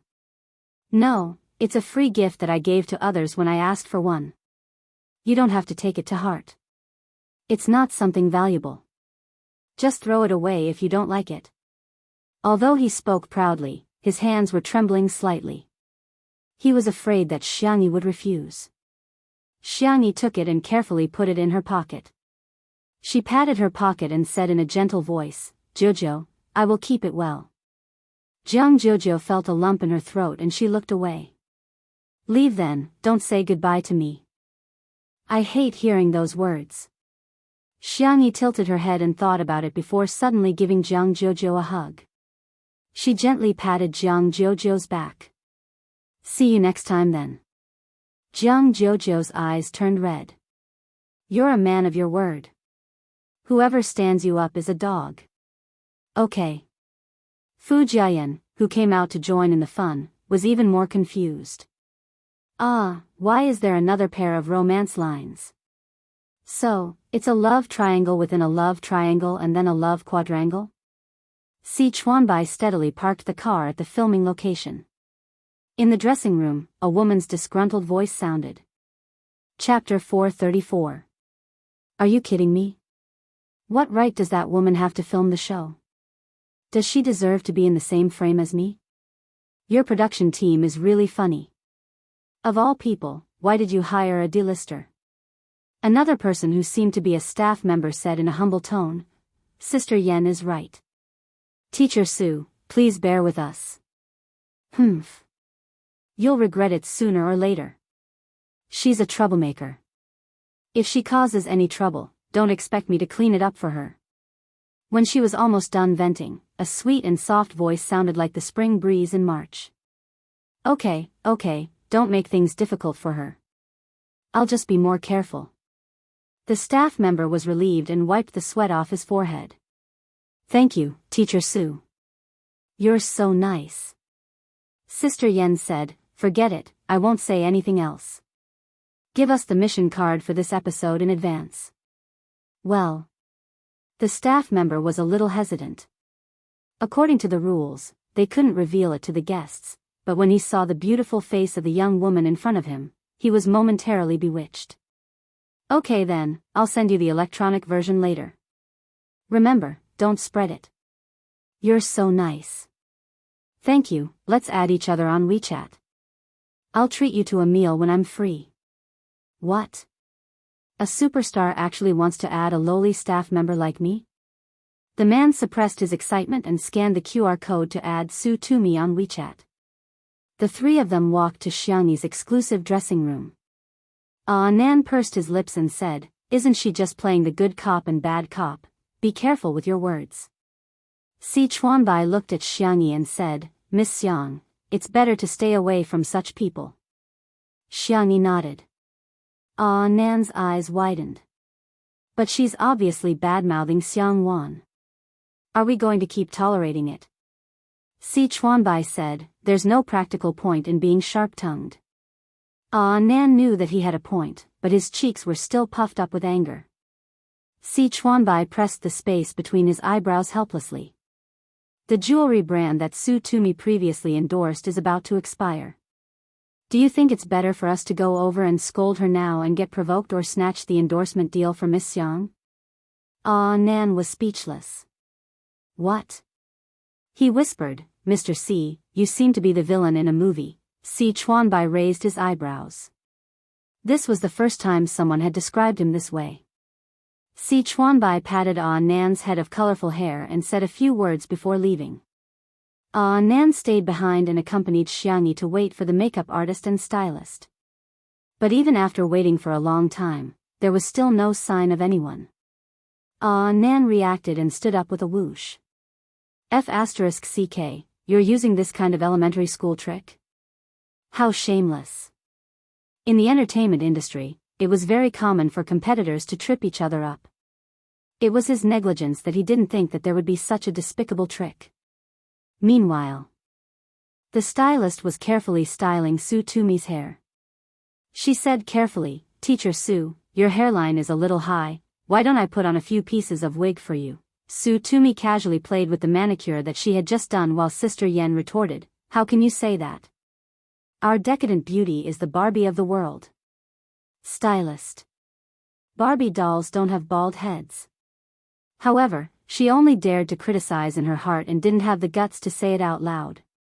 After a few seconds, Su Tumi said, make me have more hair than Xiangyi, understand? Chapter 435. The stylist said, Su Tumi asked, why? Is there a problem? There's more than just a problem, there's a huge problem. The stylist had watched Two Under One Roof before, so she could tell at a glance whether Xianxia had any makeup or hair done. She had an amazing amount of hair, which was fluffy, smooth, black, and tough. Regardless of whether she tied it into a bun or let it down casually, she would still look good. To reach her level, it wasn't something that could be done with wigs. The stylist tactfully said that she might have to wear a wig. She initially thought that Su Tumi would give up, but to her surprise, Su Tumi raised her hand and Sister Yen took out several wigs of different colors and lengths from her large backpack. The stylist thought, that works too. Su Tumi's makeup and hair took more than 3 hours to complete. The girl in the mirror had long, chestnut-colored curly hair and exquisite, clear makeup. The pumpkin-colored eyeshadow made her beautiful eyes look exceptionally lively. The stylist already felt that she was beautiful enough, but she didn't expect Su Tumi to be unsatisfied at all. She even suggested that she change the makeup artist and stylist.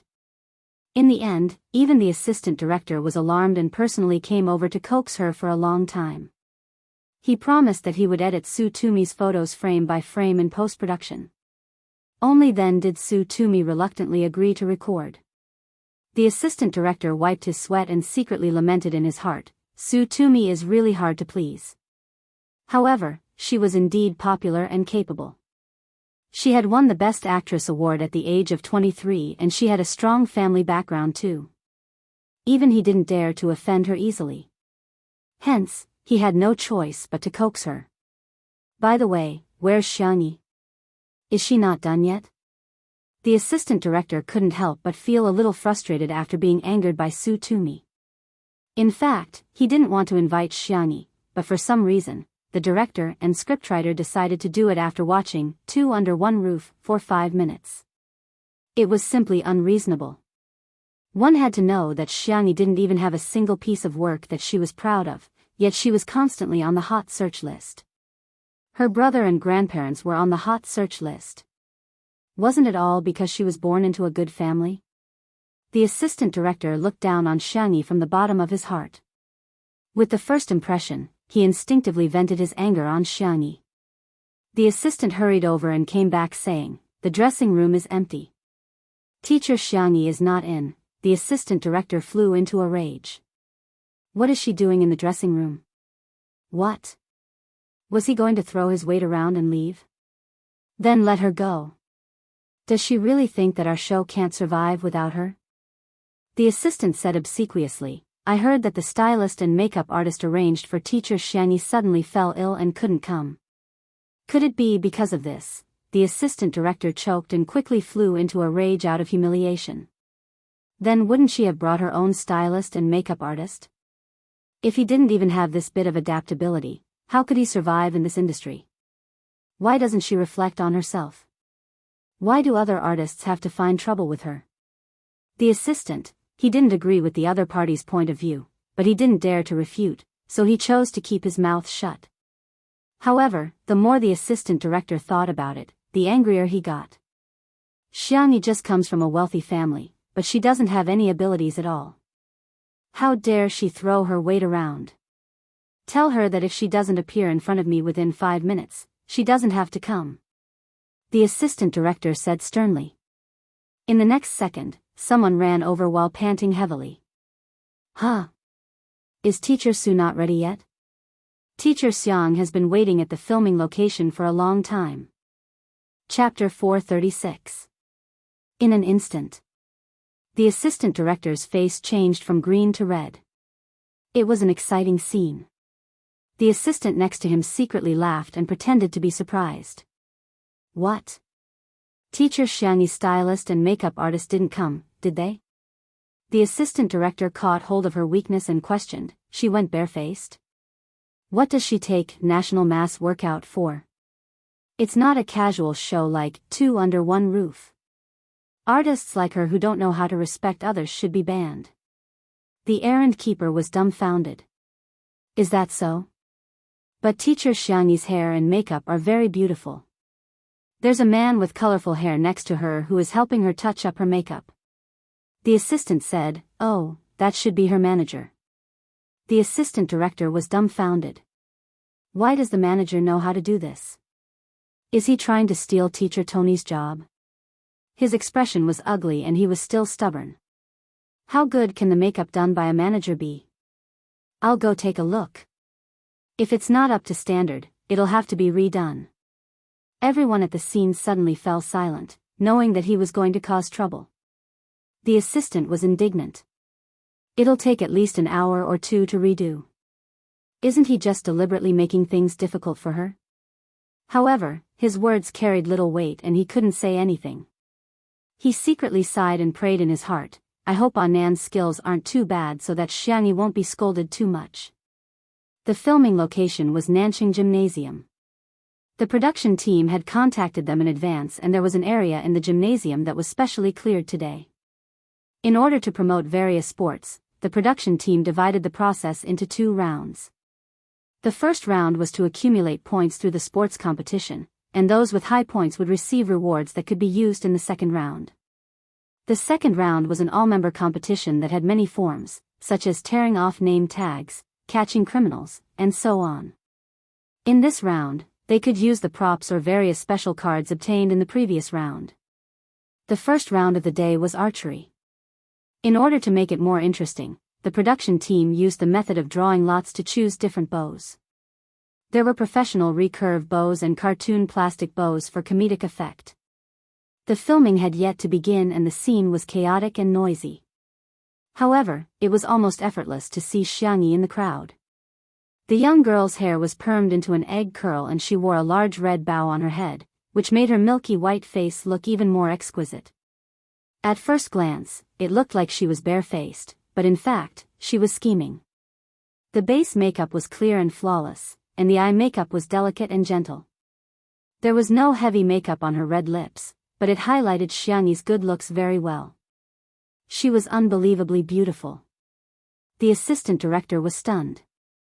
He had never seen Xianxia in person before, and the shock he felt at this moment was immense. That face seemed to be born for the camera. Every move was casual and lazy, but it was captivating. Coincidentally, Su Tumi and Sister Yen also came over. Due to Su Tumi's status, the staff nearby hurriedly took the initiative to greet her. As soon as the assistant director turned his head, he saw Su Tumi who seemed to be exuding an exquisite aura from head to toe. However, there was really no comparison. Makeup was ultimately just a superficial appearance. However, beauty lies in one's bones, not in one's appearance. Xianxia, who had an excellent bone structure, could really defeat Su Tumi with just a little makeup. The assistant director had never felt that his face hurt so much before. Su Tumi stared at Xianxia with her fists clenched. Why does she have so much hair? Chapter 437. Seeing Xianxia's thick and lustrous hair, Su Tumi's eyes turned red with envy. When she was a child, she had quite a lot of hair, but ever since she entered the industry, she had to go through a lot of styling and perming. Ordinary people would have their hair damaged after perming and dyeing it 2 or 3 times, let alone perming and dyeing it frequently. Coupled with the stress of work and lack of sleep, Su Tumi became more and more popular and earned more and more money. However, her hair also became thinner and her hairline receded rapidly. Her head could be broken and she could bleed, but she would rather die than lift her bangs. Sister Yen went against her conscience and said, "Indeed, an amateur is an amateur. You can't compare to Decady at all. Decady, you're in such a good state today. Let me tell you, after this episode is broadcast, you're going to gain a large number of fans for your looks." Oh, she's really pretentious. Who is she trying to bluff with a bow and arrow? Not far away, Xianxia was picking up a cool black recurve bow. Her body was leaning sideways, standing tall and straight, but her shoulders were turned to face the front of the arrow path. She slowly put an arrow on the bow and slowly pulled the bowstring, with a clang. She hit the bullseye. 10th ring. The number automatically popped up on the electronic display screen. Cheers and gasps of shock filled the air. Damn! She's so cool, so cool. Are you kidding me? Are you a professional here to torture scum? Oh my god, Xianxia is so impressive. She hit the bullseye with 1 arrow. Sister Yen was speechless. 10th ring? Are you a damn celebrity or a national team player? While she was in a daze, Su Tumi brushed her hair and walked towards Xianxia aggressively in her white shoes.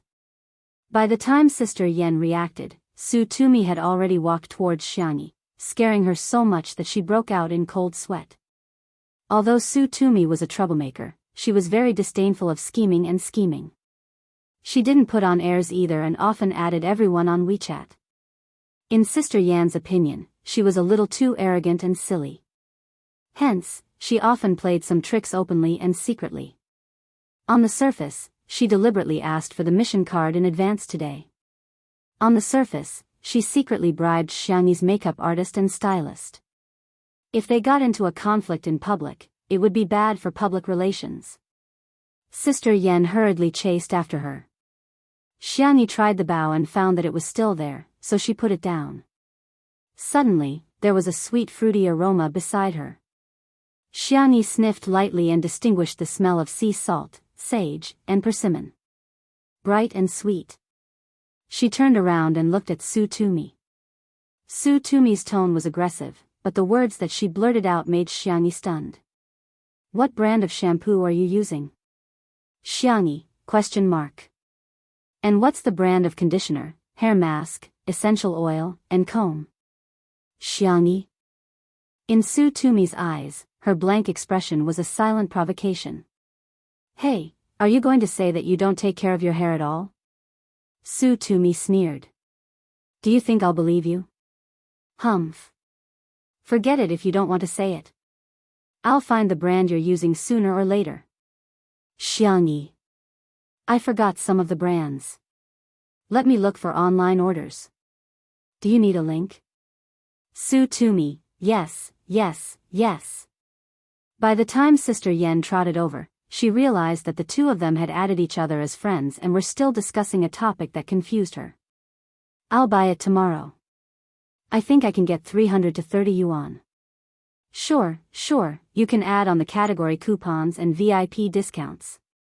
You can save even more. Really?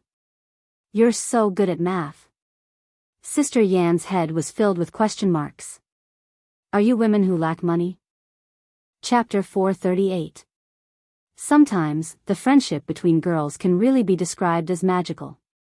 Clearly, they could call each other sisters when they met for the first time, and best friends who had been playing with each other for years would also let each other call each other daddy.